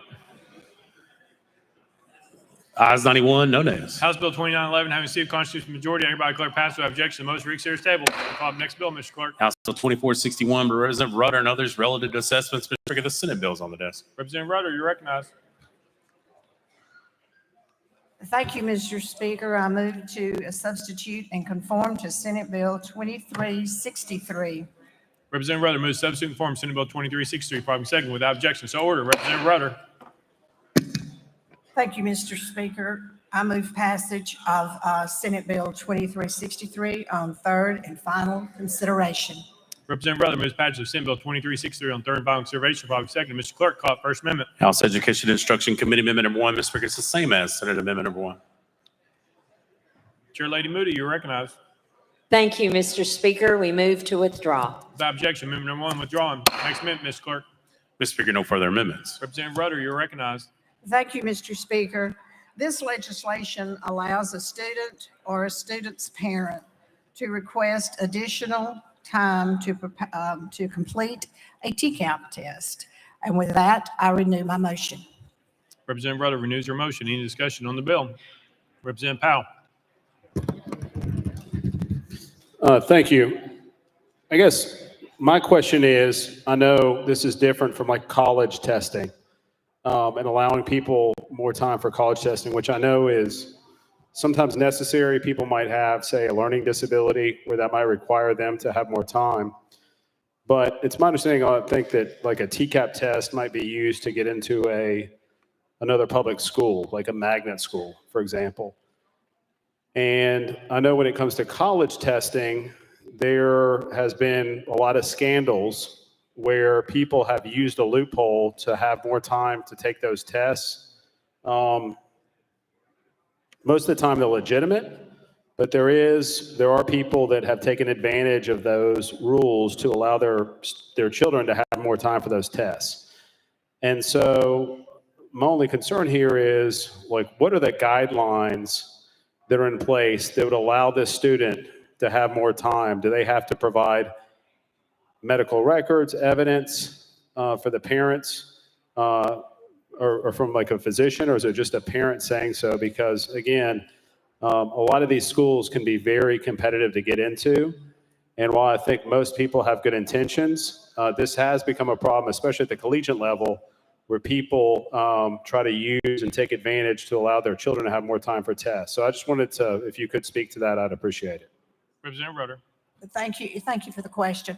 The department will determine the appropriate amount of time as far as the additional time goes. And the Department of Education will establish the rules by which the student can ask for that additional time. Representative Powell. Thank you. And I appreciate that. I just want to be on record for hopefully the department will listen to this and make sure that they are truly taking into consideration a necessary reason for that child to have more time, and there be some sort of proof that is shown, because unfortunately this has become an issue again with colleges. And as we see our schools become more and more competitive to get into, especially like at magnet schools or other schools that are selective, that they look at your testing to really make sure that it is a necessary reason for having more time for those tests. So thank you. We'll still vote for your bill. I think it's worthwhile. I just want to make sure that those comments are made in the record. Thank you. Thank you. Representative Lynn. Thank you, Mr. Speaker. I can share a real-life experience where this would certainly be a very good bill. In fact, today, my little grandson, Benny, has type 1 diabetes. Yesterday being Easter, his sugar was all over the place today. And so therefore, because of that, they said, we're not even going to let you take the TCAP test today. Today was the first day of TCAP testing. So he's going to have to take the test at a later date. But the way the rules are now, if there's a situation like that and he would have to get up and leave a lot and go to the school nurse, they said, no, we're not even going to let you take it today. So with this bill, he might be able to take it the same day as his classmates and not have to wait till that later date. So that seems like it might be a good bill for some students. So thank you. Representative Rutter. Very good. Any further discussion? Any objection to the question? Seeing none. All those in favor of Senate Bill 2363 vote aye when the bell rings. Those opposed vote no. As every member casts their vote, does any member wish to change their vote?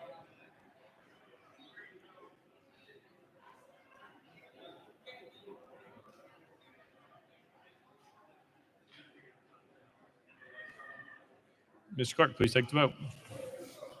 Ayes 92, no nays. Senate Bill 2363 having received constitutional majority, hereby declared passed by objection. The motion to reconsider is tabled. Call up next bill, Mr. Clerk. House Bill 1781 by Chairman Reagan relative to the Bureau of Teen Care within the Department of Finance Administration. Mr. Speaker, the Senate bill is on the desk. Chairman Reagan, you're recognized. Thank you, Mr. Speaker. I move to substitute and conform to Senate Bill 1700. Chairman Reagan moves substitute and conform Senate Bill 1700, probably second without objection. So ordered. Chairman Reagan, you're recognized. Thank you, Mr. Speaker. I move passage of Senate Bill 1700 on third and final consideration. Chairman Reagan moves passage of Senate Bill 1700 on third and final consideration, probably second. Mr. Clerk, call First Amendment. House Government Operations Committee Amendment number 1. Vice Chairman Reedy, you're recognized. Thank you, Mr. Speaker. The amendment extends the Bureau of Teen Care to 2024. Move to adopt.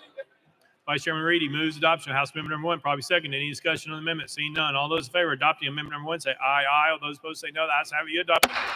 Next amendment, Mr. Clerk. Mr. Speaker, no further amendments. Chairman Reagan, you're recognized. Thank you, Mr. Speaker. I renew my motion. Chairman Reagan renews his motion. Any discussion on the bill? Seeing none. Any objection to the question? Seeing none. All those in favor of Senate Bill 1700 as amended vote aye when the bell rings. Those opposed vote no. As every member casts votes, any member wish to change your vote?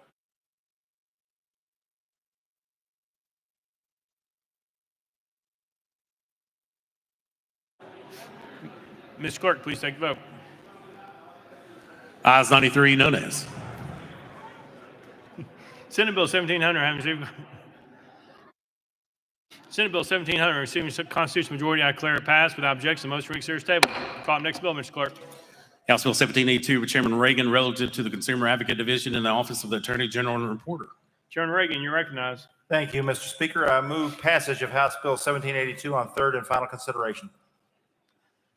Chairman Reagan moves passage. Properly seconded. Mr. Clerk, call up First Amendment. House Government Operations Committee Amendment number 1. Vice Chairman Reed, you recognize. Thank you, Mr. Speaker. The amendment extends the Consumer Advocate Division to 2024. Move to adopt. Vice Chairman Reed moves adoption of amendment number 1. Properly seconded. Any discussion on amendment? Seeing none. All those in favor of amendment number 1 say aye. Aye. All those opposed say no. The ayes have it. You adopt the next amendment, Mr. Clerk. Mr. Speaker, no further amendments. Chairman Reagan, you're recognized. Thank you, Mr. Speaker. I renew my motion. Chairman Reagan renews his motion. Any discussion on the bill? Seeing none. Any objection to the question? Seeing none. All those in favor of House Bill 1782 as amended vote aye when the bell rings. Those opposed vote no. Has every member voted? Does any member wish to change their vote?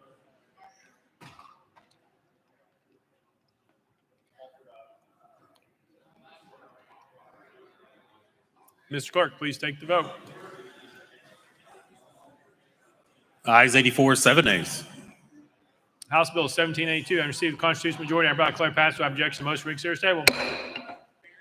Call up next bill, Mr. Clerk. House Bill 1018 by Chairman Halford relative to concealed handgun carry permits. Chairman Halford, you're recognized. Thank you, Mr. Speaker. I move passage of House Bill 1018 on third and final consideration. Chairman Halford moves passage. Properly seconded. Mr. Clerk, call up First Amendment. House Civil Justice Committee Amendment number 1. Vice Chairman Jernigan, you're recognized. Mr. Speaker, Committee Amendment 1 changes the effective date to July 1, 2022, and I move to adopt. Vice Chairman Jernigan moves adoption of amendment number 1. Properly seconded. Any discussion on amendment? Seeing none. All those in favor of amendment number 1 say aye. Aye. All those opposed say no. The ayes have it. You adopt the next amendment, Mr. Clerk. Mr. Speaker, no further amendments. Chairman Halford, you're recognized.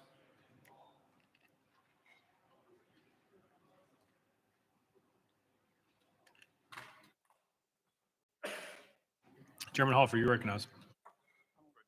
I'm sorry. Thank you, Mr. Speaker. House Bill 1018 is a cleanup bill that was from some previous legislation back in 2019, had been skipped all along. It passed the House once, didn't pass the Senate. And so we have it here today. And what it does, it cleans up, adds the 4-year background check and the renewal fee to the handgun carry permit bill. With that, Mr. Speaker, I renew my motion. Chairman Halford renews his motion. Any discussion on the bill? Seeing none. Any objection to the question? Seeing none. We're voting. All those in favor of House Bill 1018 as amended vote aye when the bell rings. Those opposed vote no. Has every member voted? Does any member wish to change their vote?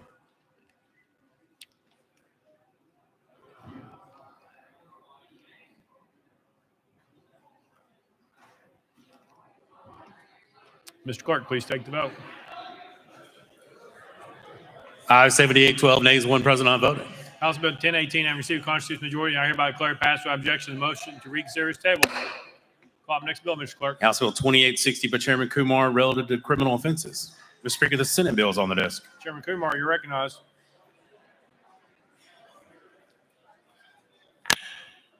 Thank you, Mr. Speaker. I request that this be rolled by one space. Without objection, roll 1 space. Call up next bill, Mr. Clerk.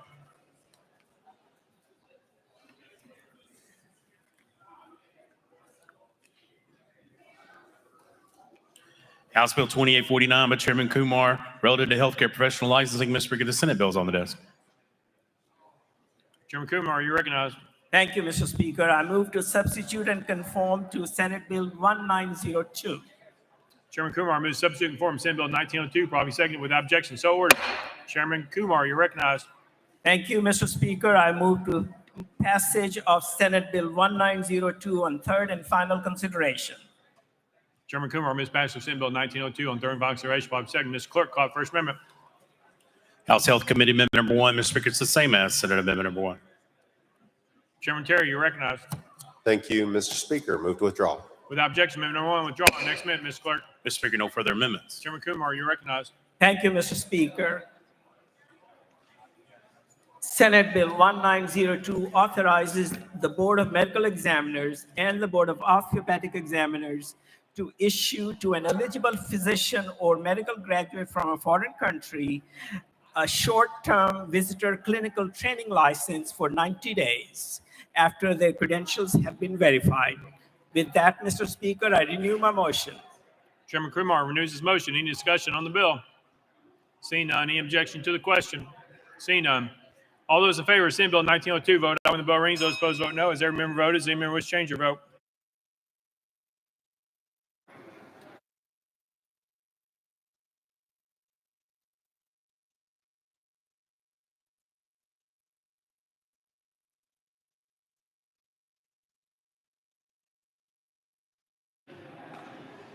Mr. Clerk, please take the vote. Ayes 83, 7 nays, 1 present, unvoted. Senate Bill 1902 having received a constitutional majority by the clerk passed without objection. The motion reconsider is tabled. Call the next bill, Mr. Clerk. Mr. Speaker, that brings the body back to item 26, House Bill 2860 by Chairman Kumar, relative to criminal offenses. Mr. Speaker, the Senate bill is on the desk. Chairman Kumar, you're recognized. Thank you, Mr. Speaker. I move to substitute and conform to Senate Bill 2243. Chairman Kumar moves to substitute and form Senate Bill 2243, probably second without objection. So ordered. Chairman Kumar, you're recognized. Thank you, Mr. Speaker. I move passage of Senate Bill 2243 on third and final consideration. Chairman Kumar moves passage of Senate Bill 2243 on third and final consideration, probably second. Mr. Clerk, call the First Amendment. House Criminal Justice Committee Amendment number 1. Mr. Speaker, same as Senate Amendment number 1. Chairman Kershaw, you're recognized. Thank you, Mr. Speaker. House Criminal Justice Committee Amendment number 1 is in the Senate bill, therefore move to withdraw. Without objection, amendment number 1 withdrawn. Next amendment, Mr. Clerk. Mr. Speaker, no further amendment. Chairman Kumar, you're recognized. Thank you, Mr. Speaker. My members and my friends, there has been a lot of concern about this bill, so give me your attention and I will explain it to you, and we'll still be friends. Under present law, there is an offense in the current law about cruelty to animals when an animal is left in very dangerous weather conditions and suffers bodily injury. That is the current law. It is a Class A misdemeanor for first offense and Class E felony for subsequent offenses. Considering that an animal can suffer without apparent bodily injury, I think it still matters if they are left in very harsh and dangerous circumstances. This bill creates a warning as a first offense if an animal or a dog is left in very harsh weather conditions and is tied by a leash or tether in the backyard.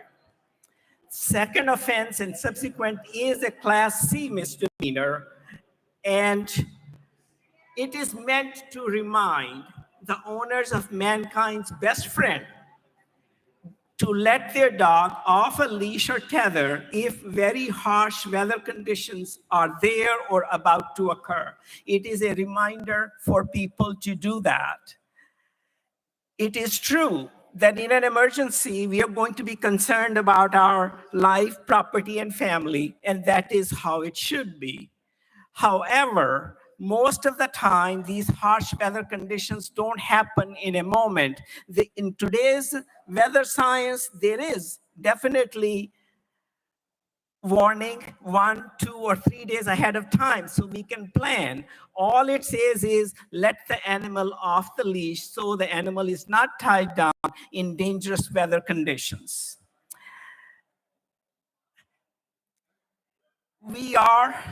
You are kind people, you are kind to your animals. This is directed for the person who leaves their dog tied with a leather or leash for day in and day out for long periods of time. And if this reminds them not to do that, and a dog or a puppy's life is saved, I think the good Lord will be pleased with us. And that is the purpose of it. I don't look it upon as a law, I look it upon as a reminder to a person who needs this reminder to help mankind's best friend and protect them from very harsh circumstances and suffering. We are not going to be chasing people in the middle of a tornado and be issuing citations. Again, it's more of a reminder to certain people who leave their animal tied in the back, day in and day out, very hot, or snow or what have you, and don't pay attention to it. It is to protect those animals, and I think we owe it to those people to help them remember this, and we owe it to the little pets that we all love. With that, Mr. Speaker, I renew my motion. Chairman Kumar renews his motion. Any discussion on the bill? Don't see anybody. Chairman Kershaw, you're recognized. Thank you, Mr. Speaker. I move previous question. Oh, previous question's been called.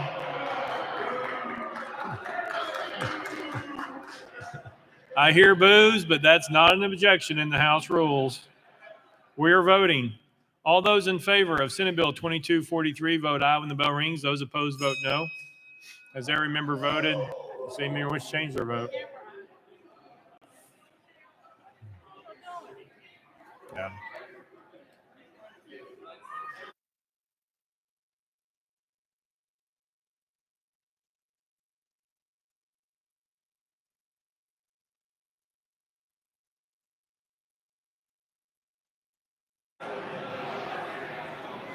Mr. Clerk, please take the vote. Ayes 32, 40 nays, 18 present, not voting.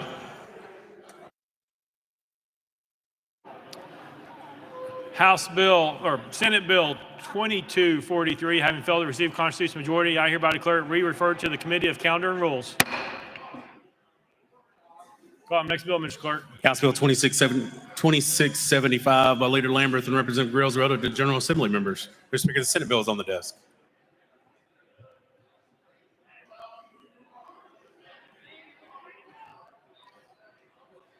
Leader Lamberth, you're recognized. Thank you, Mr. Speaker. Make a motion to roll this to next Monday's regular calendar. Without objection, roll to next Monday. Call up next bill, Mr. Clerk. Mr. Speaker, that completes the regular calendar.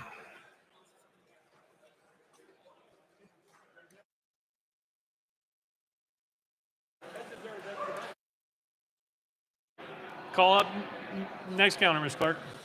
Mr. Speaker, the message calendar, item 1, House Bill 978 by Chairman Williams relative to criminal offenses. Mr. Speaker, on April 13, 2022, the Senate substituted House Bill 978 for Senate Bill 1610, adopted Amendment 1, and passed House Bill 978 as amended. Chairman Williams, you're recognized. Thank you, Mr. Speaker. Hold on one second.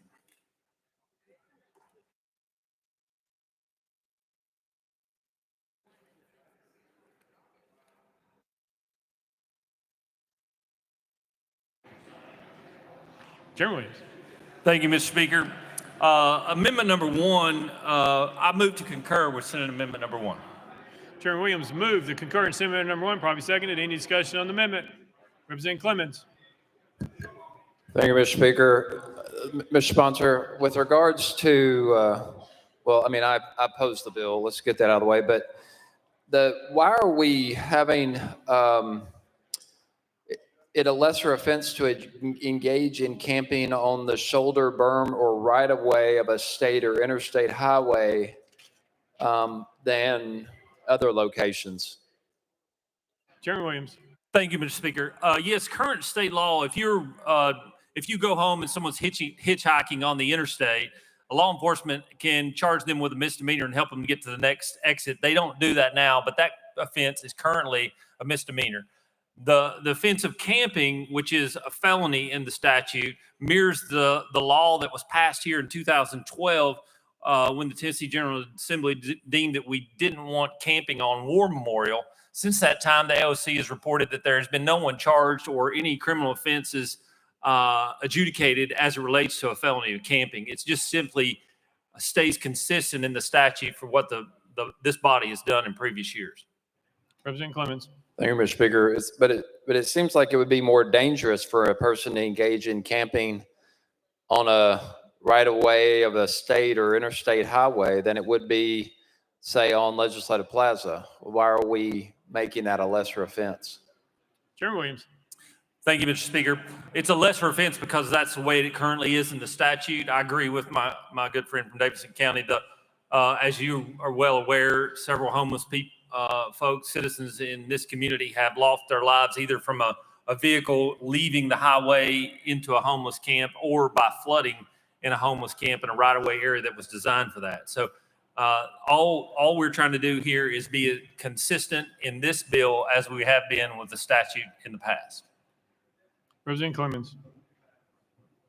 Well, then the question begs, why are we making camping in other areas a felony if the others are just misdemeanors? Why are we making it essentially a felony to be homeless or encamped anywhere else on public property? Chairman Williams. Thank you, Mr. Speaker.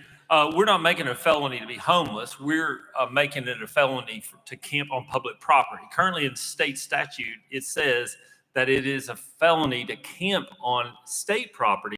This just extends it to your local community here in Metro or in my community here in Cookeville or in Putnam County. It just mirrors the same statute. Representative Clemens. Thank you, Mr. Speaker. Well, this will necessarily apply to homeless individuals who are camping and have nowhere else to go. So if we're going to make it a felony or keep it a felony or however you're describing it on public property, then homeless individuals are going to go somewhere. Where do you expect them to go? Chairman Williams.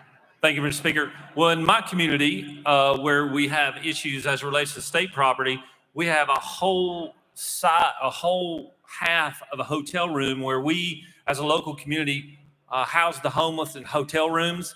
We also assist them in getting the mental health treatment they need at Plateau Mental Health. When they need healthcare needs, we take them to Cookeville Regional Medical Center. But under current statute, if we wanted to do that, we couldn't approach someone in a homeless camp to help them get the resources they need. The local law enforcement in my community and other communities across the state ask for the ability to do this so that they can help these folks in their communities. Representative Clemens. Thank you, Mr. Speaker. Well, we have a capacity issue in some cities, and we have a lot of facilities, and I think we've all been working together across the aisle to provide mental health care to the extent possible and to provide services. We've even worked on issues involving the Sheriff's Association, so the sheriffs aren't taking them or transporting them to mental health hospitals. I think we've made progress there, but now, as a situation you described in Putnam County, are these individuals going to be charged with a felony and cited on site before they're taken to get health care or taken to the hotel rooms that you have set aside for them? Chairman Williams. That's not the intent of the legislation. The intent of the legislation is to give an actionable opportunity for law enforcement to be able to approach these folks. Much like we did in 2012, there hasn't been one criminal charge or one case adjudicated where anyone has been charged with a crime as it relates to criminal camping. So I understand what you're saying, but in this case, it's not the instance. It all leaves up to discretion. If in Metro they choose not to enforce a statute, they don't have to. Law enforcement has the ability to determine whether or not to enforce the law or with the discretion. Spoke with someone in my office today about that very thing. So that's my expectation as it relates to this bill if it were to pass. Representative Clemens. Thank you, Mr. Speaker. It sounds like your argument is that you're creating a felony just so you give the police an excuse to put these people in the back of a police car and cite them before you can then get them assistance. I mean, here in Nashville, for instance, when it's cold out, we send around buses and MTA, public transportation, to pick up individuals. I don't think you have to have a law making it a felony to be homeless to be a good Samaritan, to go around and use public resources to pick these folks up and try to get them to a place where they can get mental health care, where they can get somewhere warm and to sleep or to get food. It sounds to me like your argument is you want to make it actionable as an excuse for the police to engage with them, to put them in the back of a police car to then get them that treatment. I don't understand why that's necessary. Can you elaborate on that for me? Chairman Williams. Chairman Williams. Thank you, Mr. Speaker. It has nothing to do with what you said. I can't, if there was a camp on the right of way in my district or in your district, local law enforcement has to have a reason to communicate with those people, and so that they can give them the help. In some instances, people are just passing through from your community to mine via the law enforcement. If that's the case, then we're able to take them to a hotel or get them the information. It's not to take them to jail. It's to be able to have the opportunity to communicate with them about what their options are. And they get to choose what their options are. And there are plenty of options to choose from in my community and what you described in yours.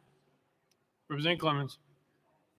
Thank you, Mr. Speaker. I appreciate your patience on this. I don't think that you're correct that a police officer on their beat can't interact with an individual without them having committed a felony or even a misdemeanor. A person could be a good Samaritan, whether they're a public official or not. They can provide them access to resources or call and get them a ride to somewhere without creating a felony or elevating a criminal offense just to assist someone. So I don't understand that argument. But thank you, Mr. Speaker. I appreciate you, sponsor, for answering my questions. Representative Freeman. Thank you, Mr. Speaker. And I want to continue on that thought process that my colleague from Davidson County just said. Currently, the police force in Davidson County can pick up folks experiencing homelessness right now, whether they have committed a felony or not. They can help them get the services that they want. But the thing that really gives me the biggest concern is currently we can legally, in the United States, you can legally deny housing to felons. If you are renting apartments, if you're renting a house, you can deny housing to someone that has a felony. And this is going to create a situation where you have people who are currently experiencing housing getting felonies that will further limit their ability to get housing, instead of us figuring out a way to get them the help that you're talking about. And there's just got to be a better way than giving them a felony. Chairman Williams. I'm sorry, Representative, I didn't get the question. Representative Freeman. There was no question. It was a statement. All right, very good. Representative Parkinson. I saw you. I got you.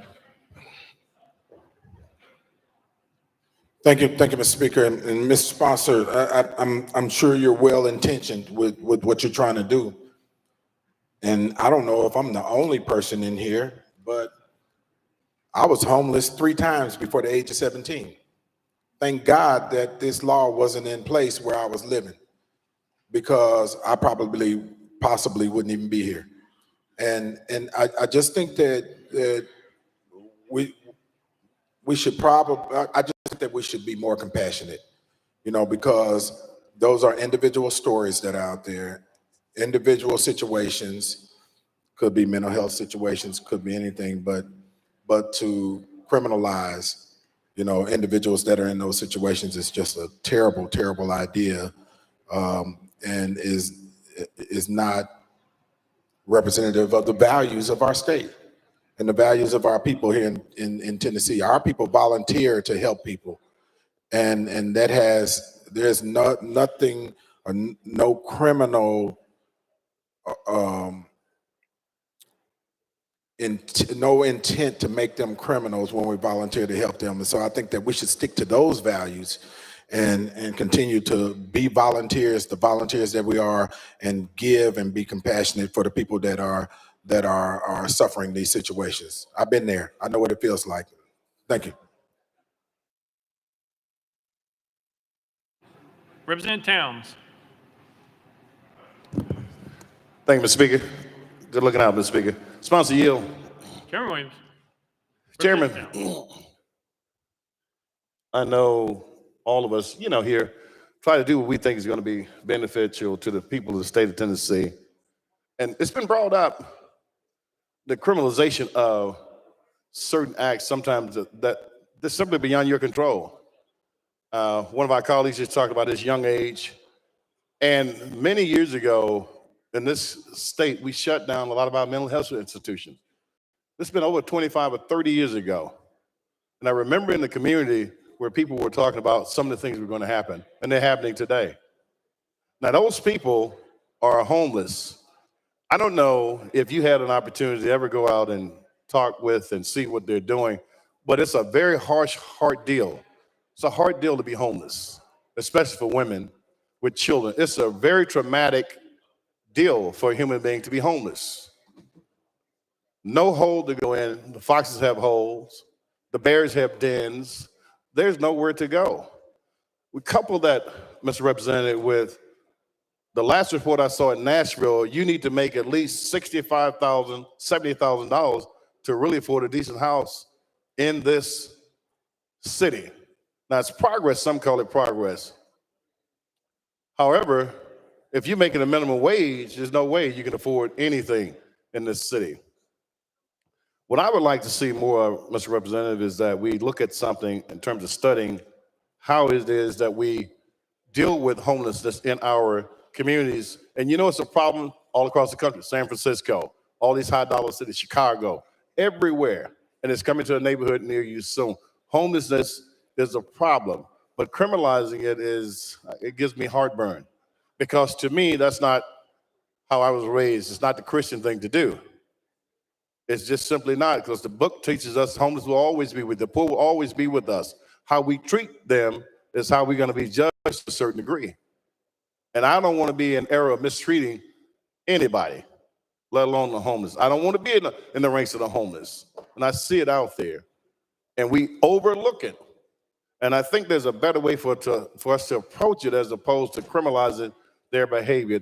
One of the other colleagues brought out, once you get that felony affixed to you, we're doing a little bit better in our state and in the country. Once you get that tag attached to you, it's hard to do anything. You disqualified for many of the benefits that are here in this country. And it's so easy. You can get it at the drop of a hat. A cell phone, a felony, that's a major deal. So what I would like to see is us do what the old kings would do: show mercy, show compassion, and figure out what it is that we need to do to try to rectify this problem before we ruin some people's lives. Now, for you, just say a young person, as one of the colleagues said, was 17 years old, they get a felony, they're homeless, they don't have a family, they get a felony. What do they do when it's time for them to try to go to school, go to college? How do we address that? They've been homeless at no fault of their own. The parents lost their job. Jobs went out of business or went offshore. How do we address that for young college students? What do you suggest we do for somebody young and homeless like that? Chairman Williams.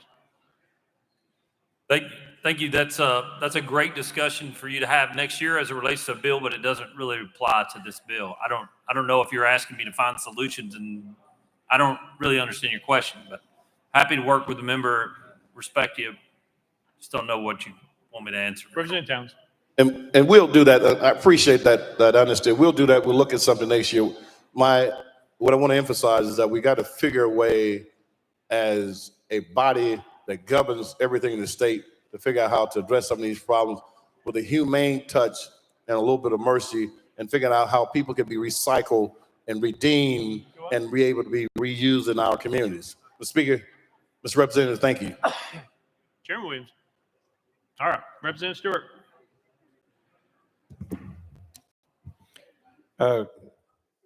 Does this bill have a provision in it that, or let me put it this way, does it apply to every county in the state, to parks and public lands in every county? Or, let me clarify, there may be a county where there is no such public land, but is this a bill of statewide application without any limitation for a particular area? Chairman Williams. Thank you. It will be a statewide application as it relates to local and county roads as it relates to the right-of-way portion. Representative Stewart. So am I hearing you that if you look at the bill, it applies to all of these road right-of-ways from Mountain City to Memphis? Chairman Williams. Yes. Representative Stewart. And here's my concern. So it doesn't apply only in those areas where there are alternate housing areas available for homeless people. Is that fair? Chairman Williams. Thank you. I really don't understand the question. This has nothing to do with alternative housing. It literally has to do with. Representative Stewart. Okay, I think that answers my question. So point is, if later on courts are looking at this law, one thing we haven't taken into account is whether there's alternative housing available for homeless people who might be arrested pursuant to this law. Is that what I heard you say? Chairman Williams. No, that's not what I said. I said this bill doesn't have anything to do with what you're discussing. Representative Stewart.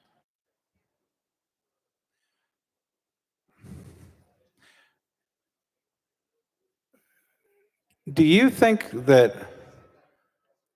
imposing a felony on somebody for sleeping on the side of the road is perhaps a disproportionate penalty when you consider that normally we impose the felony penalty on people who attack people or commit bodily injury or steal large amounts of money? Chairman Williams. This bill doesn't do what you described. Representative Stewart. What penalty does it impose then? Or what, maybe I missed the debate. Chairman Williams. Thank you. It's a misdemeanor. It's not a felony for sleeping on a right-of-way. Representative Stewart. Yeah, maybe I misspoke. Do you think that in imposing the series of penalties you put in this bill, just for sleeping on the side of a road, you're imposing a disproportionately harsh penalty? Chairman Williams. I don't think so as it relates to how the laws in the past have been not adjudicated. As I said earlier, the AOC since 2012, the camping statute that we have, no one has been charged or a crime been adjudicated as it relates to camping on public property. It simply made a violation important enough to where people wouldn't break the law. Representative Stewart. Yeah, and I think the problem is, though, when we put these laws on the books, what you're doing is you're putting citizens at jeopardy. I don't think, except for the law you describe, there's any precedent in our law for this sort of harsh penalty for somebody just trying to find a place to rest. And I'll just tell you, I've asked your questions because I think this bill is unconstitutional. I think the founding fathers imposed a cruel and unusual punishment requirement on our Constitution to protect citizens from these sorts of unreasonably harsh laws. Thank you. Chairman Williams. Thank you. I just state that these laws have been on the books for decades. The one about camping has been on there since 2012, and it's simply not true. Thank you. Representative Powers. Thank you, Mr. Speaker. Move previous question. Previous question been called. Any objection? Seeing none, we are voting. All those in favor of Senate Amendment number 1, vote aye when the bell rings. Those opposed, vote no. As every member voted, does any member wish to change their vote?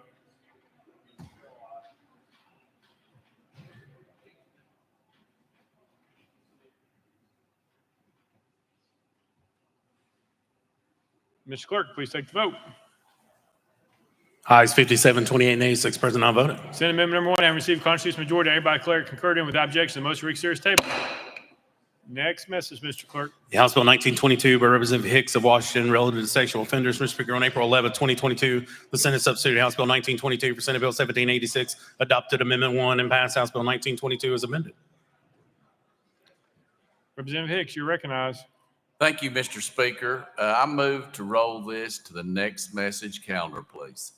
Without objection, roll to the next message calendar. Call the next message, Mr. Clerk.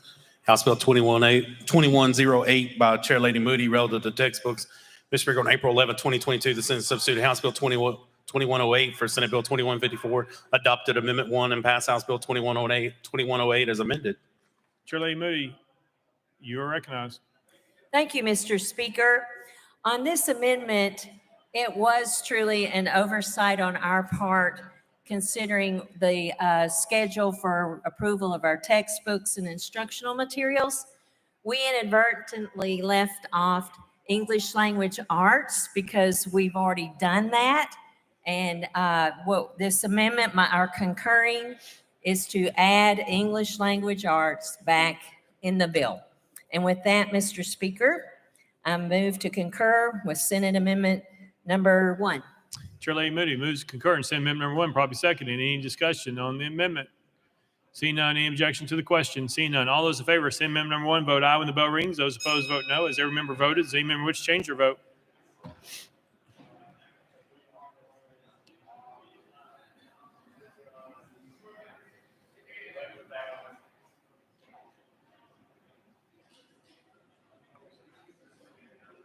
Mr. Clerk, please take the vote. Ayes 92, no nays. Senate Amendment number 1, having received a constitutional majority, I hereby declare concurred in without objection. The motion reconsider is tabled. Call up next message, Mr. Clerk. House Bill 2116 by Chairman Sapicki relative to teachers, principals, and school personnel. Mr. Speaker, on April 11, 2022, the Senate substituted House Bill 2116 for Senate Bill 2155, adopted Amendment 1, and passed House Bill 2116 as amended. Chairman Sapicki, you're recognized. Thank you, Mr. Speaker. Members, this is a clerical correction to the bill we passed earlier on changing the TVOS evaluation percentages on growth to 35 and proficiency to 25%. The Senate caught that. It's still stated in the bill that those two numbers equaled 50%. They don't. They equal 60%. That's the only change, Mr. Speaker. And I move to concur with Senate Amendment number 1. Chairman Sapicki moves to concur in Senate Amendment number 1, probably second. Any discussion on the amendment? Seeing none, any objection to the question? Seeing none, all those in favor of Senate Amendment number 1, vote aye when the bell rings. Those opposed, vote no. Has every member voted? Does any member wish to change their vote? Lamberth, aye.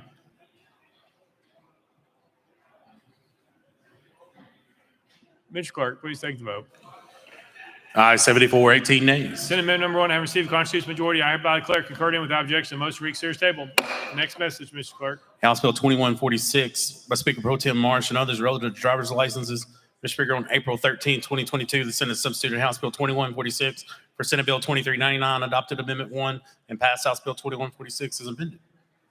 Speaker Pro Tem Marsh, you're recognized. Thank you, Mr. Speaker. This amendment adds certain crimes that are not eligible for the folks to assist the Department of Corrections with help in commercial driver's license testing. With that, I move to concur. Speaker Pro Tem Marsh moves to concur in Senate Amendment number 1, probably seconded. Any discussion on the amendment? Representative Clemens. Thank you, Mr. Speaker. What type of assistance are you seeking to prohibit here? Speaker Pro Tem Marsh. In the bill that we had last couple of weeks ago about letting all the departments help the Department of Safety give driver testies for commercial driver's license, the Senate had a problem with Department of Corrections allowing certain crimes to help out with that, and that was like sexual offenses, human trafficking, DUIs, and vehicular homicide. They don't want them to be able to work in these testing areas. Representative Clemens. Thank you.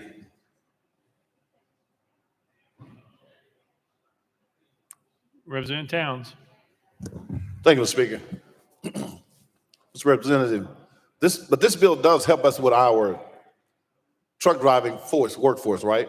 Does it help us increase our ability to hire people in our force? Speaker Pro Tem Marsh. Yes, it sure does. And what the bill did was allow our certain departments, one of them is the Department of Corrections, to be able to work with their inmates and to work with other people with their help to let people become truck drivers. Representative Towns. Now, on the inside, while they're actually performing their debt to society, they'll be able to get a little bit of training that will lead towards that ability to drive. Speaker Pro Tem Marsh. Correct, except there are certain exemptions that they will not allow to drive. Representative Towns. Absolutely. Good bill. Thank you, sir. Representative Hardaway. Thank you, Speaker Sexton. To the sponsor, do these disqualifiers match up with the disqualifiers for obtaining a CDL? Speaker Pro Tem Marsh. I think they do. I'm not positive. I think some of them do that are on the list. I don't know if all of them do. Representative Hardaway. All right. Thank you, Speaker. Thank you, sponsor. Any further discussion? Seeing none. Any objection to the question? Seeing none. All those in favor of Senate Amendment number 1, vote aye when the bell rings. Those opposed, vote no. As every member voted, does any member wish to change their vote? Todd, aye.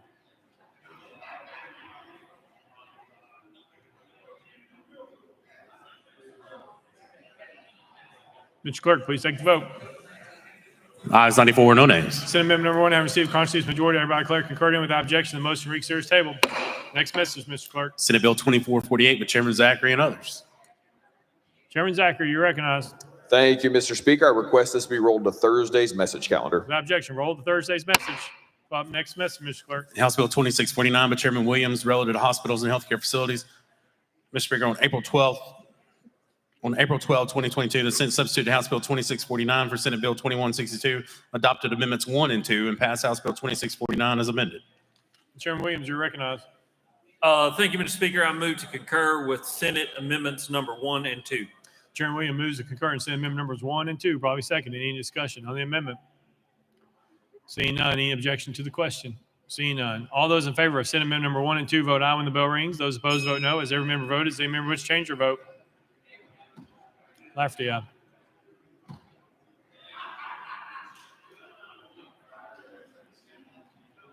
Mr. Clerk, please take the vote.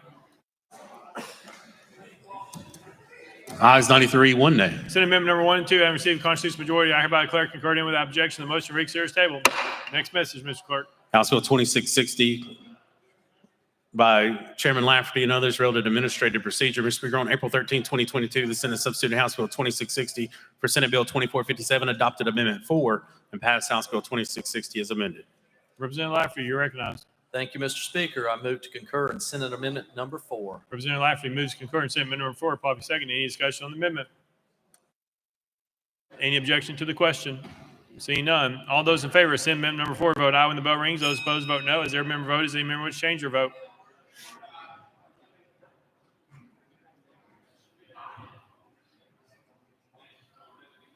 Mr. Clerk, please take the vote. Ayes 94, no nays. Senate Amendment number 4 having received a constitutional majority, I hereby declare concurred in without objection. The motion to reconsider is tabled. Next message, Mr. Clerk. Mr. Speaker, that completes the message calendar. Next order, Mr. Clerk. Unfinished business. Unfinished business. Representative Lynn, you're recognized. Thank you, Mr. Speaker. I move to withdraw HJR 1163 and 1164 from the committee and the House. You've heard the motion. Any objections? Without objection, so ordered.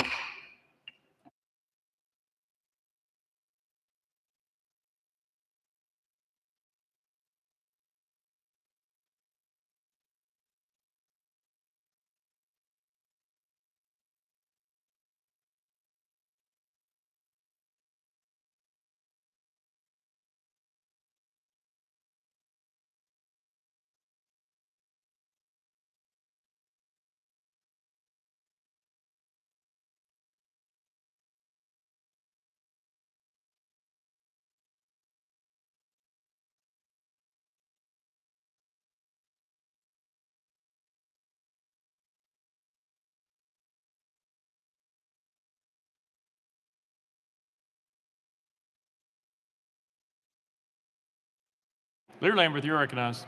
Thank you, Mr. Speaker. I move that House Bill 2913 be heard in the Local Government Committee this week after consultation with the Minority Leader. You've heard the motion. Any objection? Without objection, so ordered. So what are we going to do on announcements? Are y'all wanting?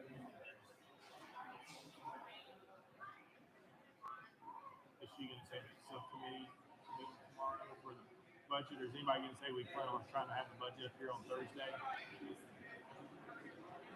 Yeah, I think I would just try to just let people know what the process is so they don't go home.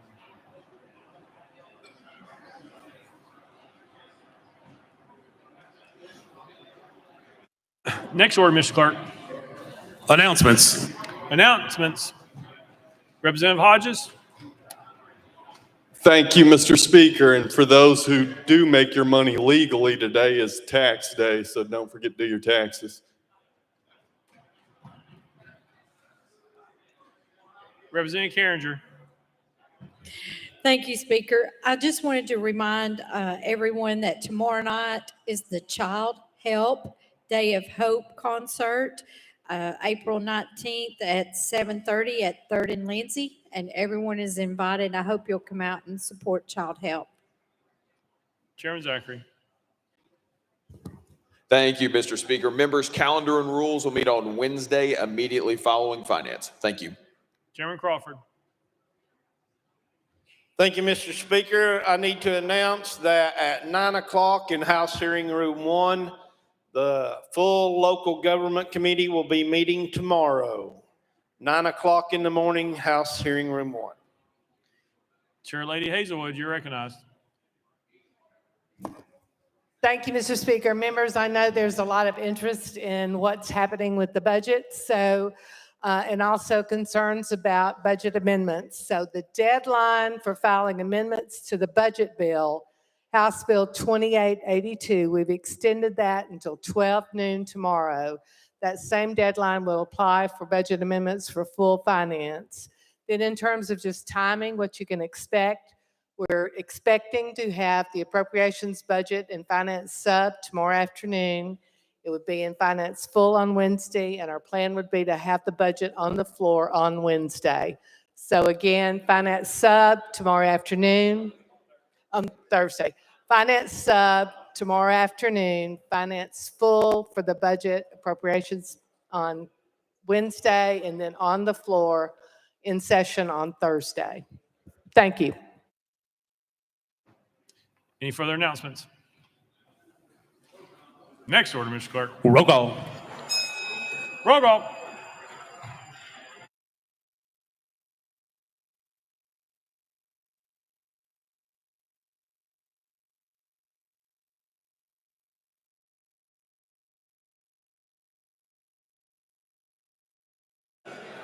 Ms. Clerk, please take the roll.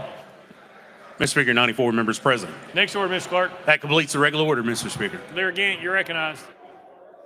Thank you, Mr. Speaker. I move the House stand in recess until 10 a.m. on Thursday, April 21st, 2022. Without objection, the House stands in recess till 10 a.m. on Thursday, April 21st, 2022.